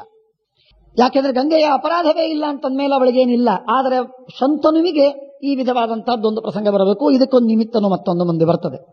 ಇಷ್ಟು ಎಲ್ಲವನ್ನು ಹೊಂದಿಸುವುದಕ್ಕೆ ಶಂತನು ಅವತಾರ ಮಾಡಿದ. ಶಂತನು ಇನ್ನೂ ಅವತಾರ ಮಾಡಿಲ್ಲ. ಆ ಸಂದರ್ಭದಲ್ಲಿ ಗಂಗೆ ಭೂಮಿಗೆ ಬಂದ್ಲು. ಗಂಗೆ ಭೂಮಿಗೆ ಬಂದದ್ದೇ ತಡ, ಪ್ರತೀಪರಾಜನನ್ನು ಹುಡುಕಿಕೊಂಡು ಹೋದ್ಲು. ಪ್ರತೀಪರಾಜ ಒಂದ್ ಕಡೆ ಕೂತಿದ್ದ, ಗಂಗಾದ್ವಾರದಲ್ಲಿ ಕೂತಿದ್ದ. ಗಂಗಾದ್ವಾರ ಅಂದ್ರೆ ಹರಿದ್ವಾರ. ಗಂಗೆ ಭೂಮಿಗೆ ಇಳಿದದ್ದು ಎಲ್ಲಿಂದವೋ ಅದು ಗಂಗಾದ್ವಾರ ಅಂತ ಕರೀತಾರೆ. ಗಂಗಾದ್ವಾರ ಅಂತ ಅನ್ನೋ ಶಬ್ದಕ್ಕೆ ಇನ್ನೇನು ಅರ್ಥವಲ್ಲ. ಗಂಗಾದ್ವಾರ ಅಂತಂದ್ರೆ ಗಂಗೆ ಭೂಮಿಗೆ ಇಳಿದದ್ದು. ಬೆಟ್ಟದಿಂದ ಹರಿದು ಹೃಷಿಕೇಶದವರೆಗೆ ಬೆಟ್ಟದಿಂದ ಹರಿತಾಳೆ. ಅದೂ ಕೂಡ ಘಾಟದ ಕೋಪರ, ಅದು ಕೊನೆಗೆ ಬರತಕ್ಕಂತಹದ್ದು ಹರಿದ್ವಾರ. ಅಲ್ಲಿ ಭೂಮಿ, ಅಲ್ಲಿಂದ ನೆಲ, ಅಲ್ಲಿಂದ ಪ್ಲೇನ್ ಲ್ಯಾಂಡ್. ಹಾಗಾಗಿ ಅಲ್ಲಿ ಭೂಮಿಗೆ ಕೆಳಗಿಳಿದು ಬರ್ತಾಳೆ, ಅಲ್ಲಿವರೆಗೆ ಬೆಟ್ಟದ ಮೇಲೆ ಇರುವಂತ. ಹಾಗಾಗಿ ಗಂಗಾದ್ವಾರ ಅದು ಹರಿದ್ವಾರ. ಹರಿದ್ವಾರದ ಹತ್ತಿರದಲ್ಲಿ ಜಪವನ್ನು ಮಾಡ್ತಾ ಇದ್ದ ಪ್ರತೀಪರಾಜ ಜಪವನ್ನು ಮಾಡ್ತಾ ಇದ್ದಾನೆ, ವೇದಾಧ್ಯಯನವನ್ನು ಮಾಡ್ತಾ ಇದ್ದಾನೆ. ಆ ಸಂದರ್ಭದಲ್ಲಿ ಅವನು ವೇದಾಧ್ಯಯನವನ್ನು ಮಾಡ್ತಾ ಇರುವ ಸಂದರ್ಭದಲ್ಲಿ ಗಂಗೆ ಆ ಗಂಗಾ ನದಿಯಿಂದಲೇ ಎದ್ದು ಬಂದು ಮೂರ್ತಿಮತಿಯಾಗಿ ಗಂಗಾದೇವಿ ಎದ್ದು ಬಂದು ಪರಮ ಸುಂದರವಾದ ರೂಪ, ದಿವ್ಯ ರೂಪ, ಭೂಮಿಗೆ ಸ್ಪರ್ಶವಿಲ್ಲ, ಇಂಥ ಅದ್ಭುತವಾದಂತಹ ರೂಪದಿಂದ ಬಂದದ್ದೇ ಬಂದು ಏನು ಮಾತಾಡಲಿಲ್ಲ, ಏನಿಲ್ಲ, ಬಲತೊಡೆ ಮೇಲೆ ಬಂದು ಪ್ರತೀಪರಾಜನ ತೊಡೆ ಮೇಲೆ ಕೂತ್ಬಿಟ್ಟು, 16 ವರ್ಷದ ಹುಡುಗಿ, ಇಲ್ಲ ನಿನ್ನನ್ನು ಮದುವೆ ಆಗೋದೇನು, ಆದ್ದರಿಂದ ನಿನ್ನನ್ನು ಮದುವೆ ಆಗ್ಲಿಕ್ಕೆ ಸಾಧ್ಯವಿಲ್ಲ. ಯಸ್ವದಾರಾನ್ ಪರಿತ್ಯಜ್ಯ ಪಾರಕ್ಯಾಂ ಸೇವತೆ ಸ್ತ್ರೀಯಂ, ತನ್ನ ಸ್ತ್ರೀಯನ್ನು ಬಿಟ್ಟು ಪರ ಸ್ತ್ರೀಯನ್ನು ಯಾರು ಹೊಂದುತ್ತಾನೆ ಅವನು ನಿರಯಾನ್ ನೈವ ಮುಚ್ಚೇತ್, ಇಡೀ ಬ್ರಹ್ಮಾಂಡ ನಾಶವಾಗುವವರೆಗೆ ಕಲ್ಪಗಳವರೆಗೆ ನರಕದಲ್ಲಿದ್ದು ಒದ್ದಾಡಬೇಕಾಗತ್ತೆ. ಪರಸ್ತ್ರೀ ಸಹವಾಸವನ್ನು ಮಾಡಿದ ಪಾಪಿಷ್ಠ. ಆದ್ದರಿಂದ ನಾನು ನಿನ್ನನ್ನು ಕಣ್ಣೆತ್ತೂ ನೋಡುವುದಿಲ್ಲ, ಇಂಥ ಪಾಪವನ್ನು ಮಾಡ್ಲಿಕ್ಕೆ ಸಾಧ್ಯವಿಲ್ಲ, ನನ್ನನ್ನು ನೀನು ಒತ್ತಾಯಪಡಿಸಬೇಡ, ದೂರ ಸರಿ. ಆಗ ನಾಶ್ರೇಯಸ್ಯಸ್ಮಿನ್ ಆಗಮ್ಯ ನವಕ್ತವ್ಯಾಚ ಕರ್ಹಿಚಿತ, ನಾನಂಥ ಏನು ತಪ್ಪು ಮಾಡಿಲ್ಲ, ನಾನು ಮದುವೆಯಾಗು ಅಂತ ಹೇಳ್ತಾ ಇದ್ದೀನಿ, ಪರಸ್ತ್ರೀ ಸಂಘ ಮಾಡು ಅಂತ ನಾನು ನಿನಗೆ ಹೇಳಲೇ ಇಲ್ಲ. ಮದುವೆ ಆಗು ಅಂತಂದ್ರೆ ಮದುವೆ ಆಗಬಾರ್ದ? ನೀನು ರಾಜ, ನಾನು ಉತ್ತಮ ದೇವತಾ ಸ್ತ್ರೀ, ನನ್ನನ್ನು ಮದುವೆ ಆಗು ನೀನು. ಆಗ ಅವನಂತಾನೆ, ಅದೂ ನನಗೆ ಸಾಧ್ಯವಿಲ್ಲ, ನೀನೀಗ ಮೊದಲೇ ನೀನು ಕೇಳಿದ್ರೆ ನಾನು ಮದುವೆ ಆಗ್ತಿದ್ದೆ, ಬಲತೊಡೆಯ ಮೇಲೆ ಬಂದು ಕೂತಿದ್ದಿ, ಇದು ಸಂಕಲ್ಪ ಬೇರೆ ಇದೆ. ದೇವರ ಸಂಕಲ್ಪ ಬಲತೊಡೆಯ ಮೇಲೆ ಬಂದು ಕೂತದ್ದಕ್ಕಾಗಿ ಬೇರೆಯೇ ಇದೆ. ಯಾಕೆ ಅಂದ್ರೆ ಬಲತೊಡೆಯ ಮೇಲೆ ಬರುವವರು ಇಬ್ಬರು, ಒಬ್ಬಳು ಮಗಳು, ಇನ್ನೊಬ್ಬಳು ಸೊಸೆ. ಸೊಸೆ ಚಿಕ್ಕ ವಯಸ್ಸಿನಲ್ಲಿ 13 ವರ್ಷದ ಹುಡುಗಿಯನ್ನ ಮಗನಿಗೆ ಮದುವೆ ಮಾಡ್ಕೋತಾರೆ. ಆ ಹುಡುಗಿಯನ್ನ ಬಲತೊಡೆಯ ಮೇಲೆ ಕೂಡಿಸಿಕೊಳ್ಳೋದು. ಹೆಣ್ಣು ಮಗಳಿದ್ರೆ ಅವಳನ್ನ ಬಲತೊಡೆಯ ಮೇಲೆ ಕೂಡಿಸಿಕೊಳ್ಳೋದು. ಇದು ಶಾಸ್ತ್ರ. ಎಡತೊಡೆ ಮೇಲೆ ಕೂಡತಕ್ಕಂಥದ್ದು ಕೇವಲ ಹೆಂಡತಿಗೆ ಅಧಿಕಾರ. ಭಾರ್ಯಾಭಾಗೋ ವಾಮ ಇತಿ ಪ್ರಸಿದ್ಧ. ಎಡಭಾಗ ಎಡತೊಡೆ ಇದು ಹೆಂಡತಿಗೆ. ಹಾಗಾಗಿ ಲಕ್ಷ್ಮೀದೇವಿ ಯಾವಾಗಲೂ ನರಸಿಂಹದೇವರ ಎಡತೊಡೆಯ ಮೇಲೆ ಯಾವಾಗಲೂ ವಿರಾಜಮಾನಳಾಗಿರ್ತಾಳೆ. ಆದ್ದರಿಂದ ನೀನು ಎಡತೊಡೆಯನ್ನು ಸ್ಪರ್ಶ ಮಾಡಿದ್ರೆ, ಬಂದು ಕೂತಿದ್ರೆ ನಾನು ನಿನ್ನನ್ನು ಮದುವೆ ಆಗ್ತಿದ್ದೆ. ನೀನು ಎಡತೊಡೆಯ ಮೇಲೆ ಬಂದಿಲ್ಲ, ಬಲತೊಡೆಯ ಮೇಲೆ ಬಂದಿದ್ದಿ. ಇದು ಸಂಕೇತ, ಇದು ದೃಷ್ಟಾಂತ. ಈ ದೃಷ್ಟಾಂತಕ್ಕನುಗುಣವಾಗಿ ನನ್ನ ಹೆಂಡತಿಯನ್ನಾಗಿ ನಿನ್ನನ್ನ ಸ್ವೀಕಾರ ಮಾಡುವುದಿಲ್ಲ ಅಂತ ಖಂಡಿತವಾಗಿ ಒತ್ತಾಯ ಮಾಡಿ ಹೇಳಿಬಿಟ್ಟ. ಅಷ್ಟೇ ಬೇಕಾಗಿತ್ತು, ಅಷ್ಟೇ. ತತ್ಪುತ್ರ ಭಾರ್ಯಾ ಭವಿತುಂ ವಿಡಂಬ. ಶ್ರೀಮದಾಚಾರ್ಯರು ಹೇಳ್ತಾರೆ, ಈ ಪ್ರತೀಪ ರಾಜನ ಮಗನ ಹೆಂಡತಿ ಆಗೋದಕ್ಕಾಗೇನೆ ಅವಳು ಇಷ್ಟು ವ್ಯವಸ್ಥೆ ಮಾಡಿಕೊಂಡು ಬಂದಿದ್ಲು. ಅವಳಿಗೇನು ಗೊತ್ತಿಲ್ಲೇನು, ಗಂಗಾದೇವಿಗೆ ಎಡತೊಡೆ ಮೇಲೆ ಕೂಡಬೇಕು ಅಂತ ಗೊತ್ತಿಲ್ಲೇನು? ಹೆಂಡತಿನೇ ಆಗಬೇಕು ಅಂತಿದ್ರೆ, ಪ್ರತೀಪರಾಜನ ಕೈನೇ ಹಿಡಿಬೇಕು ಅಂತಿದ್ರೆ ಎಡತೊಡೆ ಮೇಲೆ ಬಂದು ಕೂಡ್ತಿದ್ಲು. ಇಲ್ಲಿ ಕೂತವಳೆ ಅಲ್ಲಿ ಕೂಡ್ತಿದ್ಲು, ಎಷ್ಟೋ ಗೊತ್ತಿತ್ತು. ಆದರೆ ಅವಳು ಬೇಕು ಅಂತ ಬುದ್ಧಿಪೂರ್ವಕವಾಗಿ ಬಂದು ಬಲತೊಡೆಯ ಮೇಲೆ ಬಂದು ಕೂತದ್ದು ಯಾಕೆ ಅಂದ್ರೆ, ಸೊಸೆಯಾಗುವಂತ ಅವನ ಕಡೆಯಿಂದ ವರವನ ಬೇಡಿದಂತೆ. ಹಿಂದಿನ ಕಾಲದಲ್ಲಿ, ಈಗಿನ ಕಾಲದಲ್ಲಿ ನಮ್ಮಲ್ಲೆಲ್ಲ ಏನಿದೆ, ವರ ಕೊಟ್ಟದ್ದಕ್ಕೂ ಬೆಲೆ ಇರುವುದಿಲ್ಲ, ಅದನ್ನು ನಡೆಸಬೇಕು ಅಂತ ಅನ್ನೋದಕ್ಕೂ ಏನು ಅಗತ್ಯವಿರುವುದಿಲ್ಲ. ಯಾವ ಆಗ್ರಹಗಳೂ ಇಲ್ಲದೆ ಇದ್ದಂತ ನಾವು ಪ್ರಾಮಿಸ್ ಮಾಡಿರ್ತೀವಿ, ಆಗುವುದಿಲ್ಲ, ಮಾಡುವುದಿಲ್ಲ. ಇಂಥ ನಮ್ಮಂಥವರಿಗೆ ಮಾತು ಬೇರೆ. ಆದರೆ ಹಳೆ ಕಾಲದ ಜನರಿಗೆ ಒಂದ್ಸಲ ವಚನ ಕೊಟ್ಟ ಮೇಲೆ ಅದನ್ನು ಪರಿಪಾಲಿಸಬೇಕು ಅಂತ ಅನ್ನೋದು ಬಹಳ ಒದ್ದಾಡ್ತಿರ್ತಾರೆ. ಹಾಗಾಗಿ ದಶರಥ ರಾಜ ಅಷ್ಟು ಹೇಳಿದ್ದಕ್ಕಾಗಿ ರಾಮ 14 ವರ್ಷ ವನವಾಸ, ಧರ್ಮರಾಜ 13 ವರ್ಷ ವನವಾಸ ಅಜ್ಞಾತವಾಸ, ಎಲ್ಲ ಒಂದೊಂದು ಜಭಾನಿಂದ ಆದದ್ದಿದೆಲ್ಲ. ಹಾಗಾಗಿ ಆ ಮಾತನ್ನು ನಡೆಸಬೇಕು ಅಂತ ಅವರಿಗೇನು ಇದ್ದಿದ್ದಿಲ್ಲ ಅಂತಾಗಿದ್ರೆ ಇಷ್ಟೆಲ್ಲ ಕಥೆ ರಾಮಾಯಣ ಮಹಾಭಾರತನೇ ಬರ್ತಿರಲಿಲ್ಲ. ಇಲ್ಲೂ ಹಾಗೆ ಪ್ರತೀಪರಾಜನಿಗೆ ಎಷ್ಟು ವಿಚಿತ್ರವಾದ ಕಥೆ ಬರ್ತದೆ ನೋಡಿ. ಒಂದು ಸಣ್ಣ ಘಟನೆ, ಸಣ್ಣ ಮಾತು ಸತ್ಯವಂತರು ಅಂತನ್ನೋದು, ಸತ್ಯವಂತಿಕೆ ಅಂತನ್ನೋದು ಎಷ್ಟು ಡೀಪ್ ರೂಟೆಡ್ ಆಗಿತ್ತು ಅವರಲ್ಲಿ, ಎಷ್ಟು ದೀರ್ಘಕಾಲದವರೆಗೆ ಅದರ ಫಲಪ್ರಸವವಾಗ್ತಿತ್ತು ಅಂತ ಅನ್ನೋದು ಗೊತ್ತಾಗ್ತದೆ. ಹಾಗಾಗಿ ಶಂತನುವಿಗೆ ಹೇಳಿದಾಗ ಪ್ರತೀಪರಾಜನಿಗೆ ಹೇಳಿದ, ಪ್ರತೀಪರಾಜ ಅಂದ, ನನ್ನ ಸೊಸೆಯಾಗು ನೀನು, ನನ್ನ ಹೆಂಡತಿ ಆಗ್ಲಿಕ್ಕೆ ಸಾಧ್ಯವಿಲ್ಲ. ಹಾಗಾದ್ರೆ ನೀನು ಸೊಸೆ ಆಗ್ತೀನಿ ಅಂತ. ಓಂ ತಥಾಸ್ತು. ಸರಿ, ಯಾರಿಗೆ? ನಾನು ಹೇಳಿದವರು ಸೊಸೆ ಆಗ್ತೀನಿ, ನೀನು ಮಾಡಿದವರಿಗೆ ನಾನು ಸೊಸೆ ಆಗುವುದಿಲ್ಲ, ಮದುವೆ ಮಾಡ್ಕೊಳ್ಳೋದಿಲ್ಲ. ಯಾರ ಜೊತೆಗೆ ಮದುವೆ ಆಗ್ತೀನಿ? ನೀನು 3ನೇ ಮಗನ ಜೊತೆಗೆ ನಾನು ಮದುವೆ ಆಗ್ತೀನಿ, ಹಿರಿಯ ಇಬ್ಬರ ಜೊತೆ ಮದುವೆ ಆಗುವುದಿಲ್ಲ. ಹಾಗೆ ಆಗಲಿ ಅಂತಂದ ಅವನು. ಹಿ ಟುಕ್ ಇಟ್ ಈಸಿಲಿ, ಏನ್ ದೊಡ್ಡ ಚಿಂತೆ ಮಾಡಲಿಲ್ಲ. ಇದು ಏನೋ ದೇವಗುಹ್ಯ, ಹಿಂದೊಂದು ಕಂತ್ರಾಟ, ಏನೋ ಒಂದು ಪ್ಲಾಟು, ಬ್ರಹ್ಮದೇವರ ಗುಟ್ಟು, ಏನೋ ವರಶಾಪಗಳು ಏನಿಲ್ಲ, ಸಹಜವಾಗಿ ಒಪ್ಪಿಬಿಟ್ಟ. ಒಪ್ಪಿದ್ದಕ್ಕೆ ಆಗ ಇದು ಪ್ರತೀಪರಾಜ ಕೊಟ್ಟ ಮಾತಾಯಿತು. ಪ್ರತೀಪರಾಜ ವಚನ ಕೊಟ್ಟದ್ದಾಯ್ತು, ಪ್ರತಿಜ್ಞಾ. ಈ ಪ್ರತಿಜ್ಞೆಯನ್ನು ಪರಿಪಾಲನೆ ಮಾಡೋದು ಪ್ರತೀಪರಾಜನ ಜವಾಬ್ದಾರಿಯ. ಇಷ್ಟು ಅಪತ್ಯಾನಾಂ ಸ್ನುಷಾಣಂಚ ಭೀರು ವಿದ್ಯೇತ ದಾಸನಂ ಸ್ನುಷಾಮೇ ಭವ ಸುಶ್ರೋಣಿ ಪುತ್ರಾರ್ಥಂ ತಾಮ್ರಣಮ್ಯಹಂ ಸಮಯೇನೇಹ ಧರ್ಮದ್ಯ ಆಚರೇಯಂಚ ಯದ್ವಿಭೋ. ಯಾವಾಗ ಪ್ರತೀಪರಾಜ ವರ ಕೊಡೋವರೆಗೆ, ಮಾತು ಕೊಡೋವರೆಗೆ ಕಾಯ್ತಾ ಇದ್ಲು, ಮೆತ್ತಗಿದ್ಲು. ಹೀಗೆ ಪದ್ಧತಿಯೆಲ್ಲ ಹೀಗೆ, ವರ ಸಿಗೋವರೆಗೆ ಮೆತ್ತಗೆ, ಆಮೇಲೆ ಮೂಲ ರೂಪ ತೋರಿಸ್ಬಿಡೋದು. ಆಮೇಲೆ ವರ ಕೊಟ್ಟಾದ ತಕ್ಷಣ 2ನೇ ಕ್ಷಣಕ್ಕೆ ಹೇಳ್ತಾಳೆ, ನಾನು ನಿನ್ನ 3ನೇ ಮಗನನ್ನೇ ಮದುವೆ ಆಗ್ತೀನಿ. ಅವನು ನಾನು ಮಾಡಿದ ಯಾವ ತಪ್ಪನ್ನೂ ಪ್ರತಿಬಂಧಿಸಬಾರ್ದು, ನಾನು ಯಾರು ಅಂತ ಕೇಳಬಾರ್ದು, ಯಾಕೆ ಮಾಡಿದಿ ಅಂತ ಕೇಳಬಾರ್ದು, ಮಾಡಿದ ತಪ್ಪು ಅಂತ ಹೇಳಬಾರ್ದು. ಭಾರಿ ಇದೆ ನೋಡ್ರಿ, ಎಷ್ಟು ವಿಚಿತ್ರವಾಗಿ ಕಾಯ್ತಾ ಇದ್ಲು.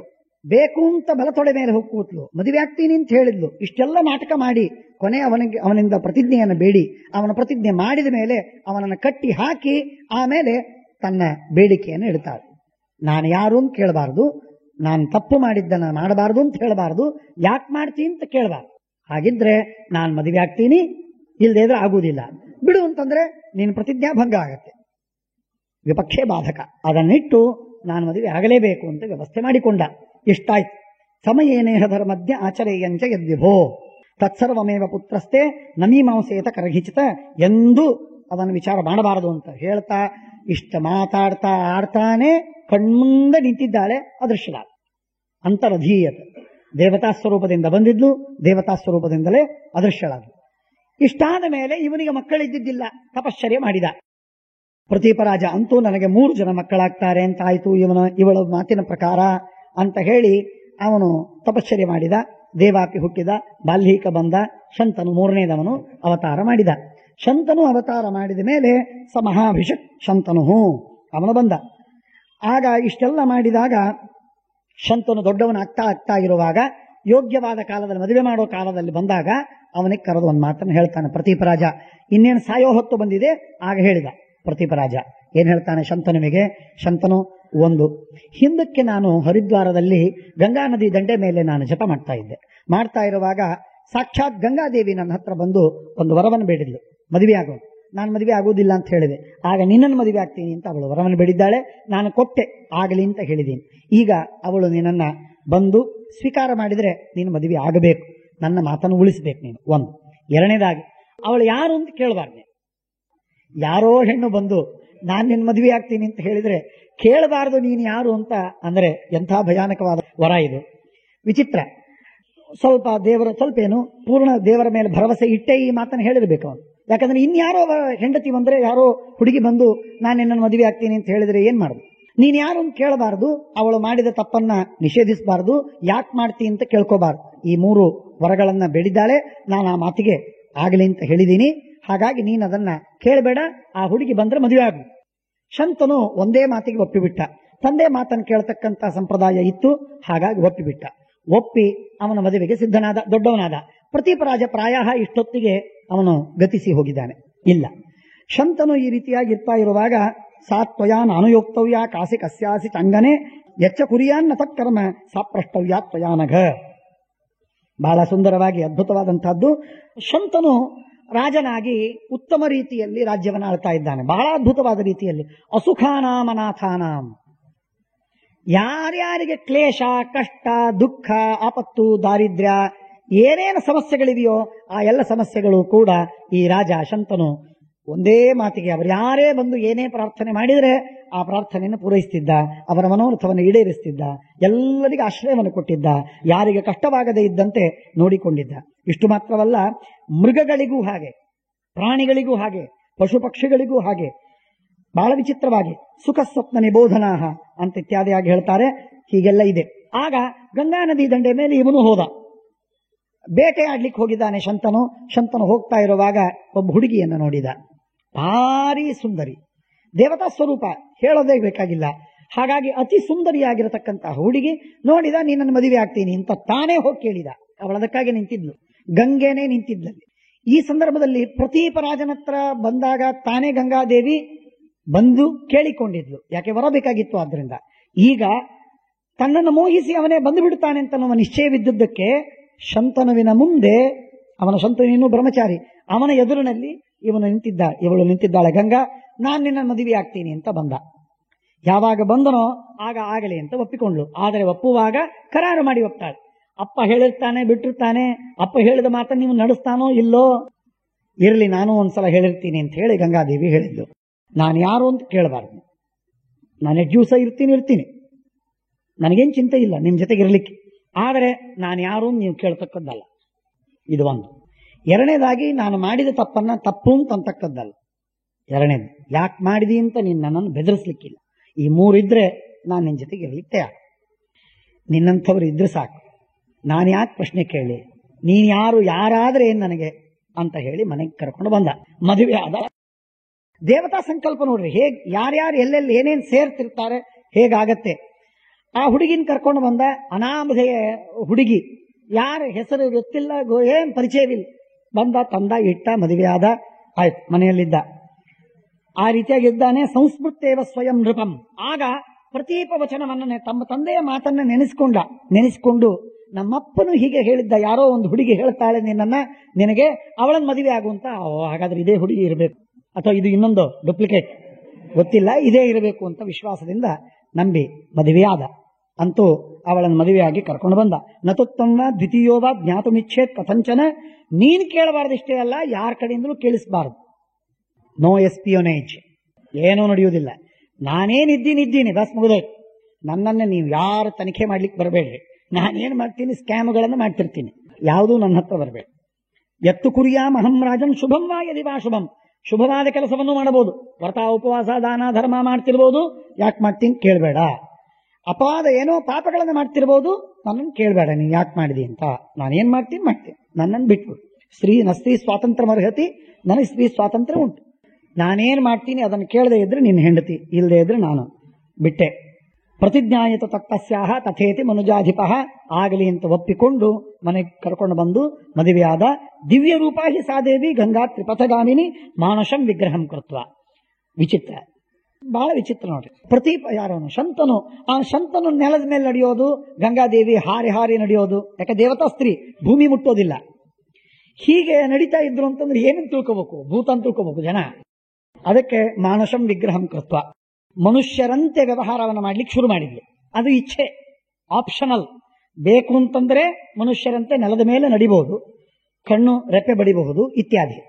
ಇಲ್ಲ ಅಂದ್ರೆ ಬೇಡವಾದರೆ ಅವಳು ಹಾಗೆ ಆಕಾಶದ ಮೇಲೇನೆ ಅಂತರಾಳದಲ್ಲಿ ನಡಿಬಹುದು. ಅದಕ್ಕೆ ದೇವತೆಗಳು ಕೂಡ ಆ ರೀತಿಯಾಗಿ ಸ್ವಲ್ಪ ಒಂದು ಗೇಣು ಎತ್ತರದ ಮೇಲೇನೆ ಸಂಚಾರ ಮಾಡ್ತಿರ್ತಾರೆ, ಹಾಗೆ ನಡಿಬಹುದು. ಮಾನಸಂ ವಿಗ್ರಹಂ ಕೃತ್ವ, ಬಹಳ ಮಹತ್ವದ ಮಾತಿದು. ಶ್ರೀಮಂತಂ ವರವರ್ಣಿನಿ ಭಾಗ್ಯೋಪನತ ಕಾಮಸ್ಯ ಭಾರ್ಯಾಚೋಪನತ ಭವತ. ಎಷ್ಟು ಭಾಗ್ಯ, ಚಕ್ರವರ್ತಿ ಶಂತನು ಅದ್ಭುತವಾಗಿ. ಅಂಥದ್ರೊಳಗೆ ಈ ಹೆಂಡತಿ ಸಿಕ್ಕಳು, ದೇವಸ್ವರೂಪಳಾದಂತಹ ಹೆಂಡತಿ, ಅವಳ ಜೊತೆಗೆ ಸುಖವಾಗಿದ್ದಾನೆ. ಕಾಲ ಹೇಗೆ ಕಳಿತು ಅಂತ ಅನ್ನೋದನ್ನು ಹೇಳ್ತಾರೆ. ಪಕ್ಷಗಳು, ಮಾಸಗಳು, ವರ್ಷಗಳು ಎಷ್ಟು ಉರುಳಿತು ಗೊತ್ತೇ ಆಗಿಲ್ಲ, ಹಾಗೇ ಇದ್ದಾನೆ. ಆಗ ಒಂದು ಸಲ ಗರ್ಭಿಣಿಯಾದ್ಲು ಗಂಗಾ. ಗರ್ಭಿಣಿಯಾದ ಮೇಲೆ ಕೂಸು ಹುಟ್ಟಿತು.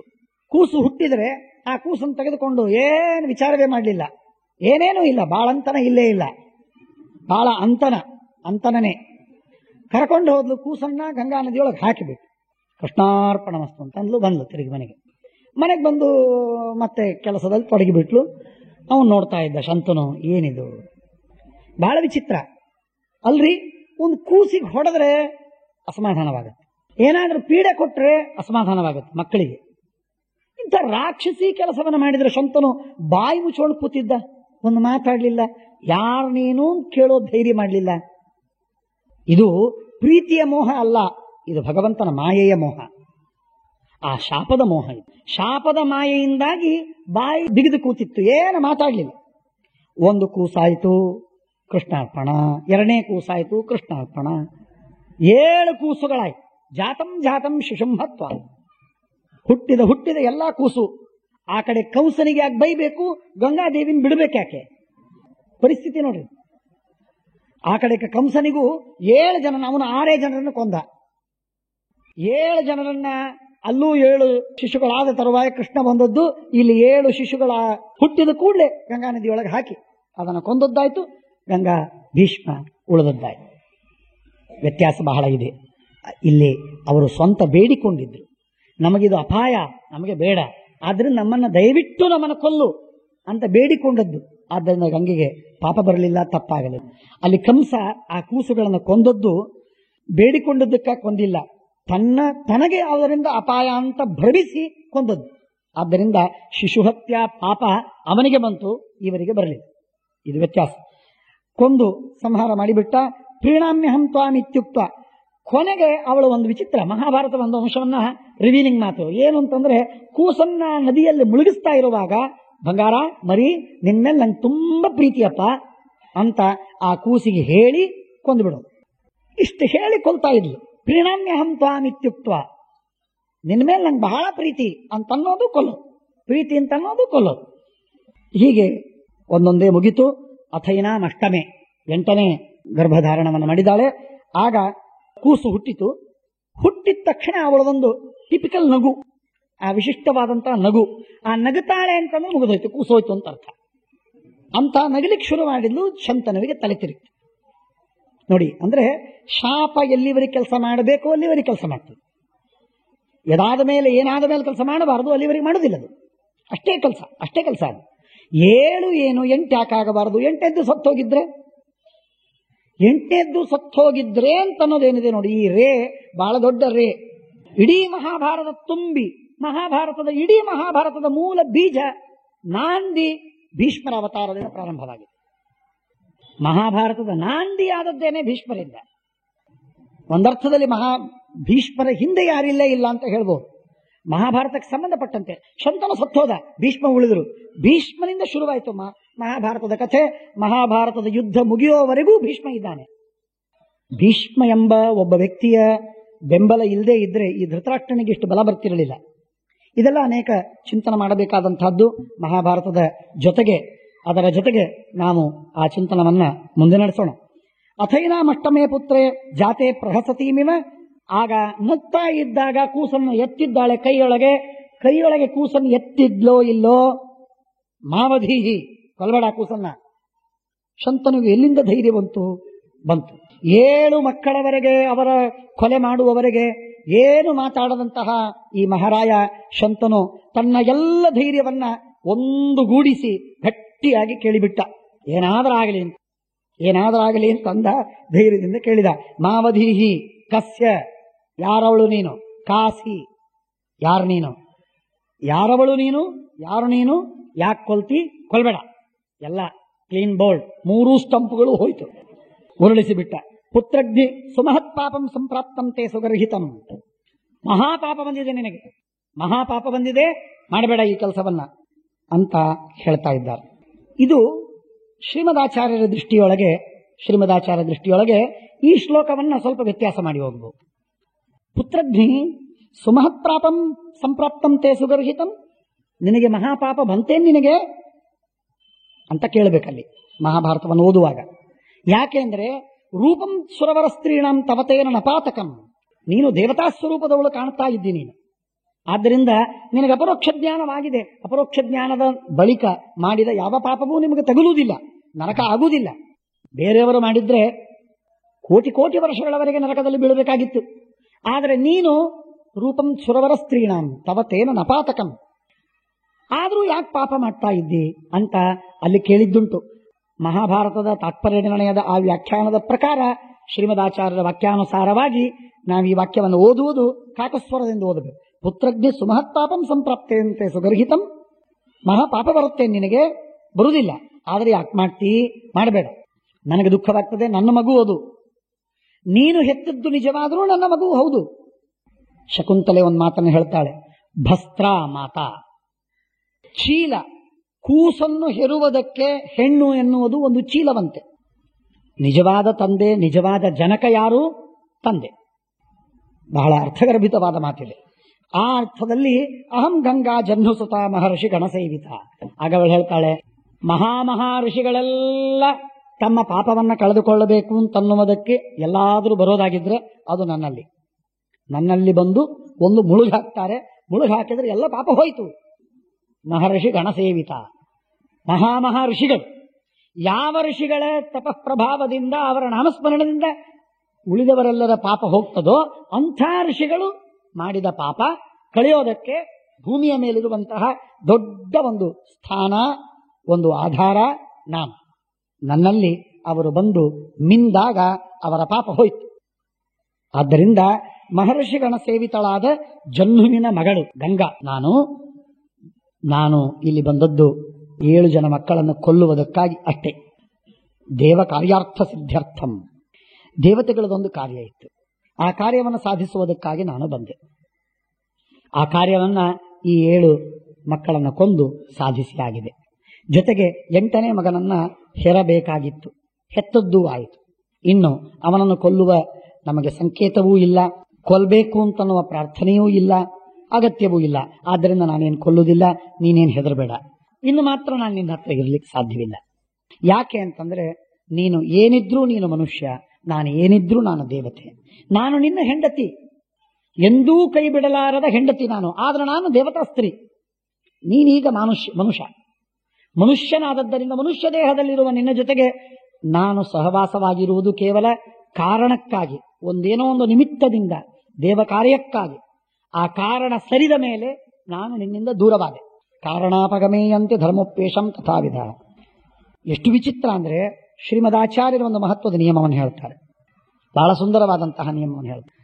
ವರುಣ ಇವನು ಗಂಡ, ಗಂಗೆ ಅವನ ಹೆಂಡತಿ.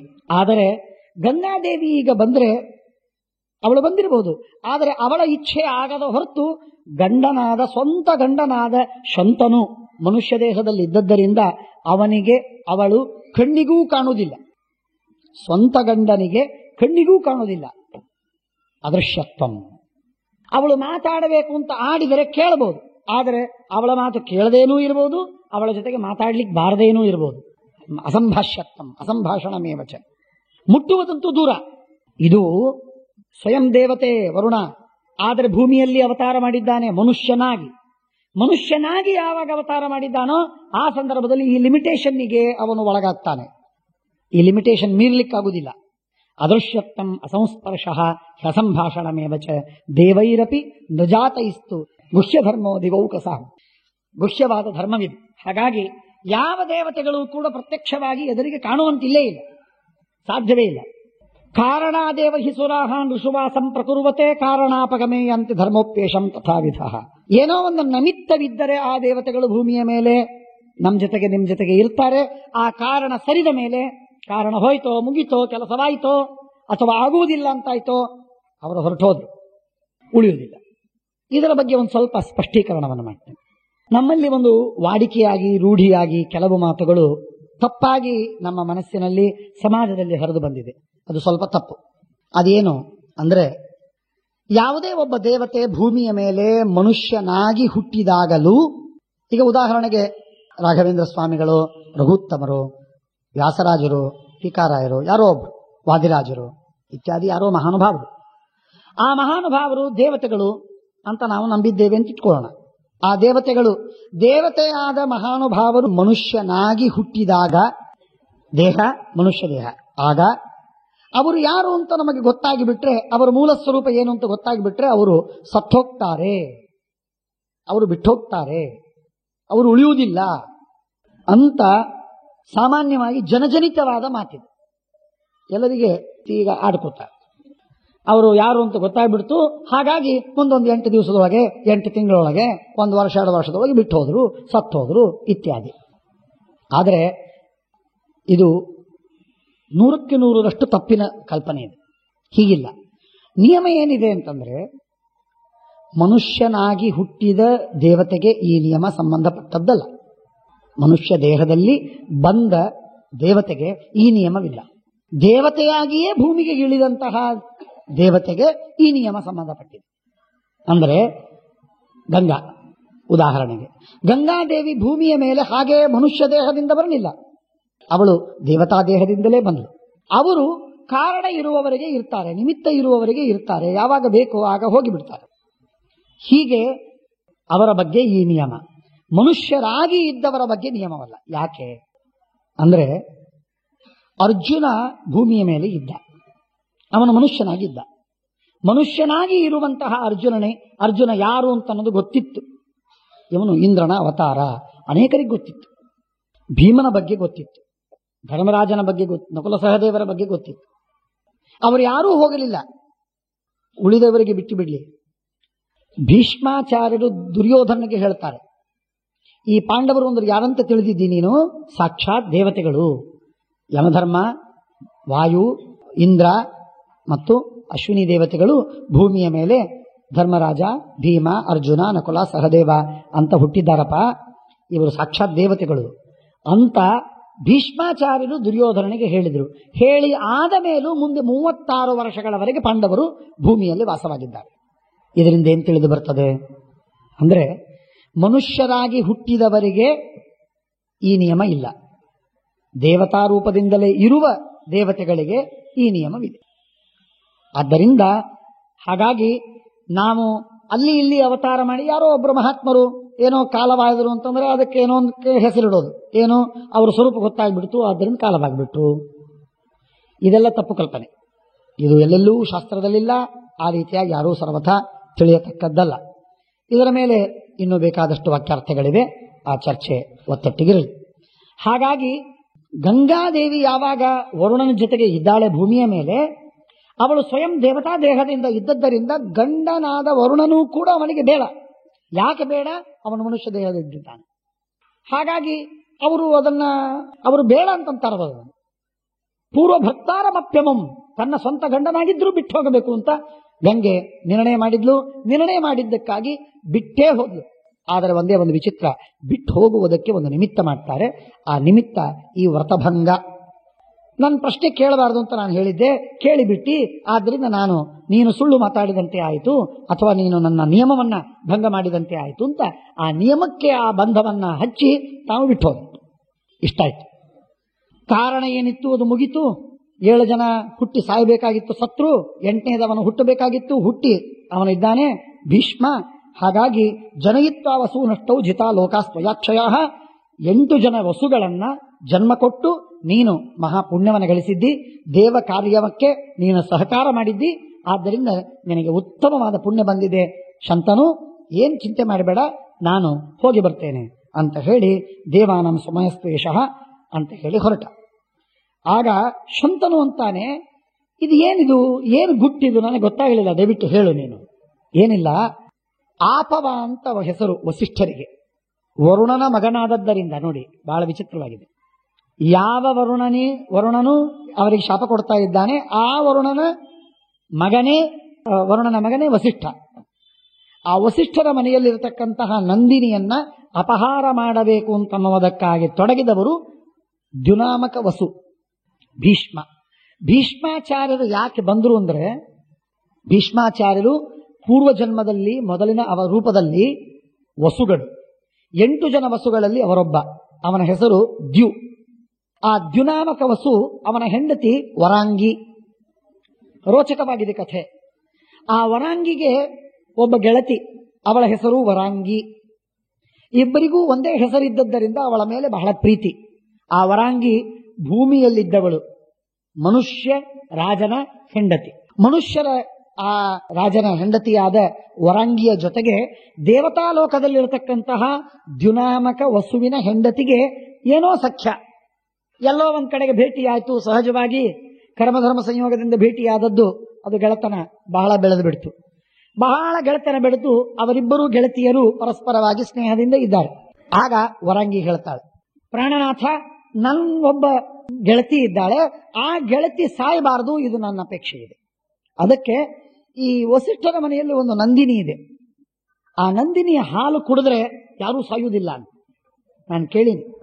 ಮುಪ್ಪು ಬರುವುದಿಲ್ಲ, ರೋಗ ಬರುವುದಿಲ್ಲ, ಬಹಳ ಉತ್ತಮವಾದಂತಹ ಹಾಲು ಕೊಡ್ತದೆ. ಆದ್ದರಿಂದ ಆ ನಂದಿನಿ ಹಾಲನ್ನ, ಈ ನಂದಿನಿ ಹಾಲಲ್ಲ ಇವತ್ತು ಸಿಗತ್ತಲ್ಲ, ಅದಲ್ಲ, ಆ ನಂದಿನಿಯನ್ನ ಅಪಹಾರ ಮಾಡಿಕೊಂಡು ಬಾ, ಅದರ ಹಾಲನ್ನು ನನ್ನ ಗೆಳತಿಗೆ ನಾನು ಕುಡಿಸ್ತೀನಿ.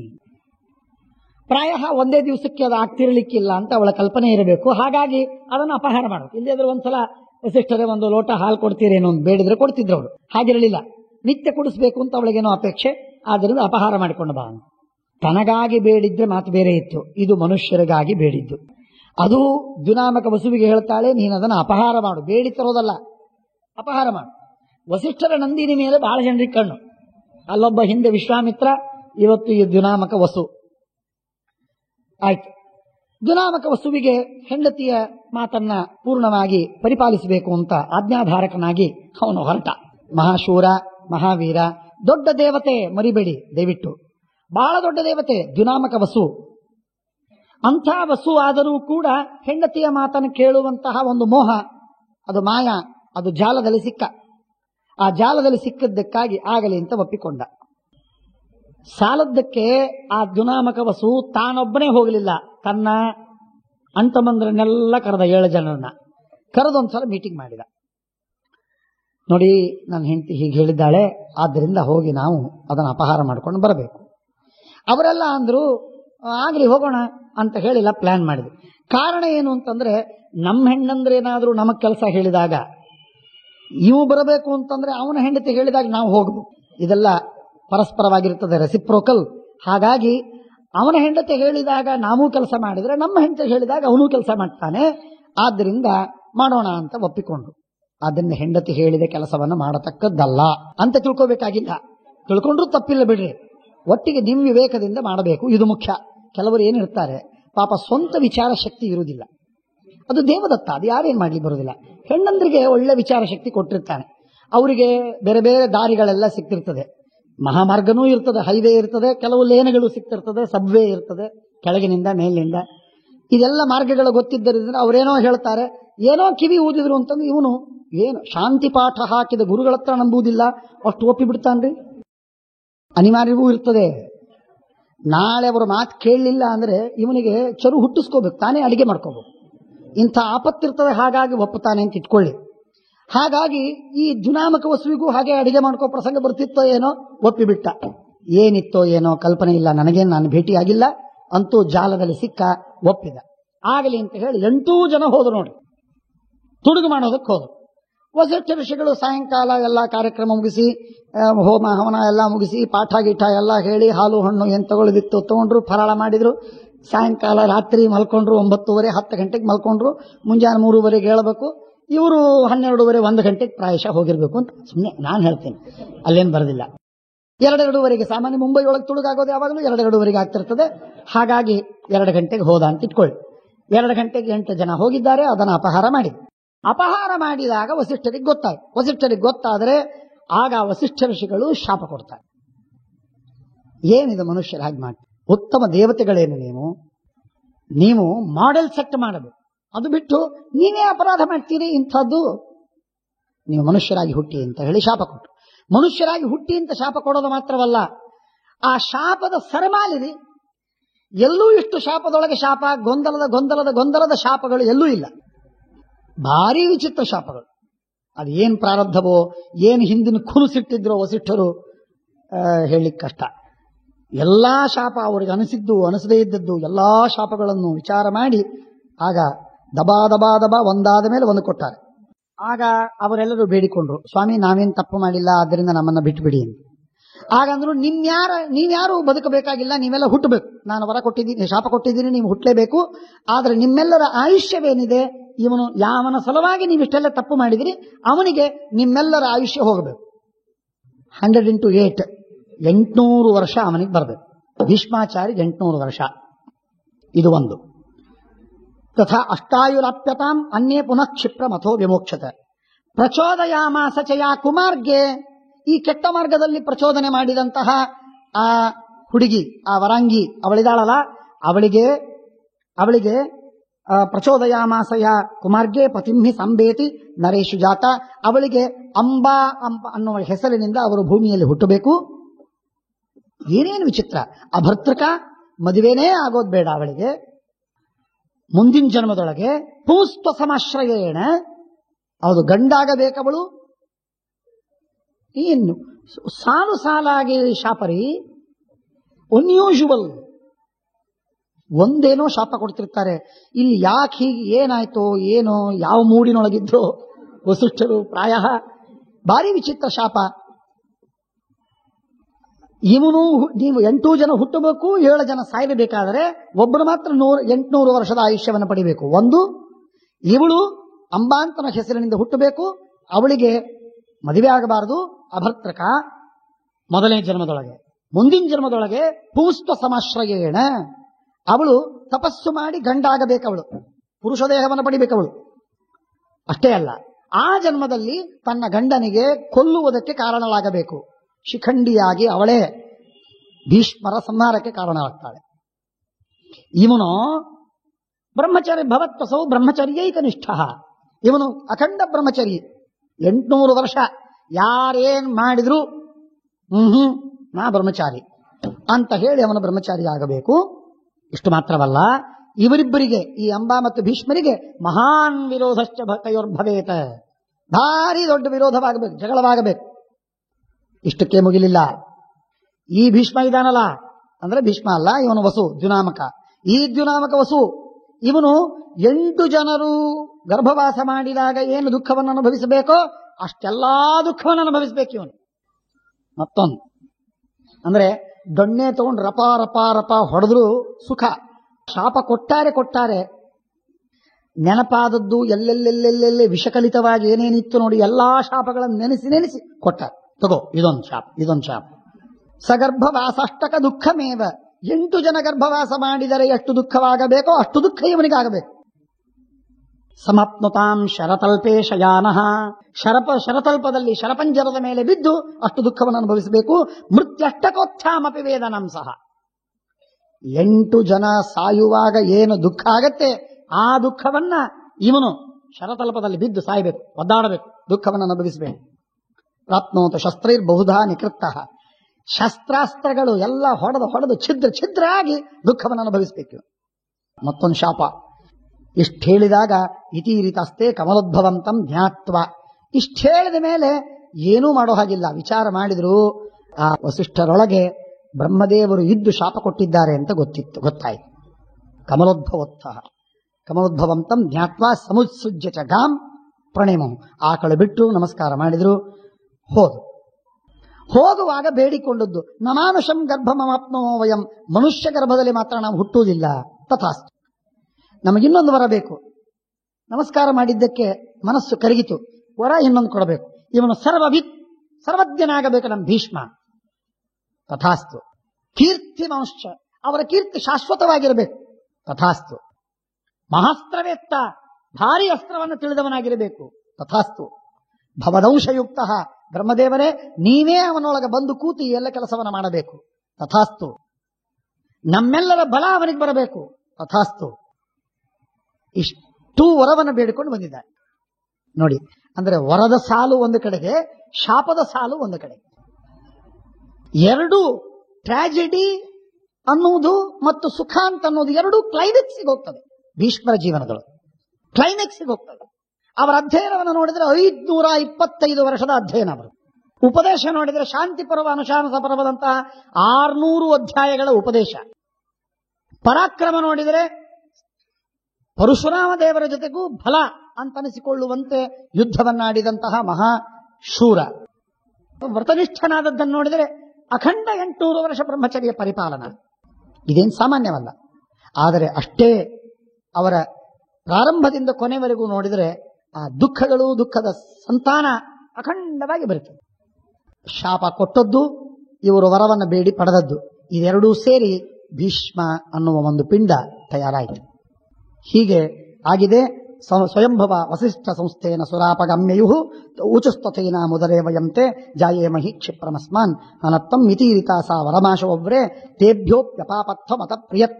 ಇಷ್ಟೆಲ್ಲ ಬೇಡುವಾಗ ಆ ಗಂಗಾದೇವಿ ಒಂದು ವರವನ್ನು ಬೇಡ್ತಾಳೆ. ವಸುಗಳೇ, ನೀವು ದೊಡ್ಡವರು, ನನಗೆ ನಾನೇನೋ ಹುಡುಗಿ ಸಣ್ಣ ಹುಳು ಅಂತ ಅನ್ನೋದಕ್ಕೆ ನನ್ನ ಕೆಟ್ಟ ಕೆಲಸವನ್ನು ಮಾಡುವುದಕ್ಕೆ ಹೆಚ್ಚಿದ್ದೀರಿ. ಮಾಡ್ತೀನಿ, ನೀವು ಹೇಳಿದ ಮೇಲೆ ನಾನು ಬಿಡೋ ಹಾಗಿಲ್ಲ, ಪ್ರಾರಬ್ಧ ಮಾಡಲೇಬೇಕು. ಆದರೆ ಈ 8 ಜನ ಮಕ್ಕಳನ್ನು ನಾನು ಕೊಂದಾಗ ಮಹಾಪಾಪ ಬರ್ತದೆ. ಆ ಪಾಪ ಬರದೇ ಇದ್ದಾಗ ನನ್ನನ್ನು ನೀನು ರಕ್ಷಣೆ ಮಾಡಬೇಕು. ಆಗಲಿ ಅಂತ ಒಪ್ಪಿದರು.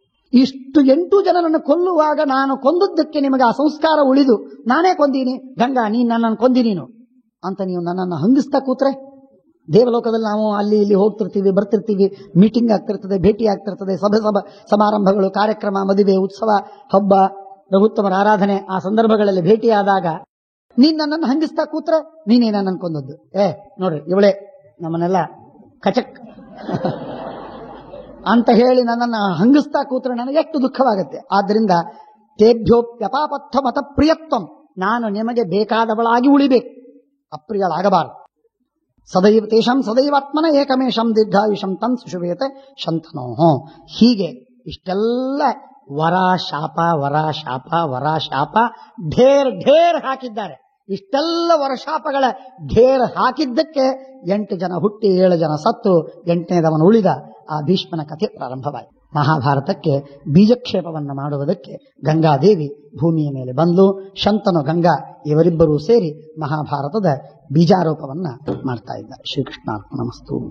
ಅಕ್ಷಯಂ ಕರ್ಮ ಯಸ್ಮಿನ್ ಪರೇ ಸ್ವರ್ಪಿತಂ ಪ್ರಕ್ಷಯಂ ಯಾಂತ್ಯ ದುಃಖಾನಿ ಯನ್ನಾಮತಃ ಅಕ್ಷರೋ ಯೋಜರಃ ಸರ್ವದೈವಾಮೃತಃ ಕುಕ್ಷಿಗಮ್ಯಸ್ಯ ವಿಶ್ವಂ ಸದಾಜಾದಿಕಂ ಪ್ರೀಣಯಾಮೋ ವಾಸುದೇವಂ ದೇವತಾಮಂಡಲಾಖಂಡಮಂಡನಂ ಅನೇನ ಭಾವಿ ಯತ್ ಪುಣ್ಯಂ ಅವಾಪ್ನೋತು ಗುರುರ್ಮಮ.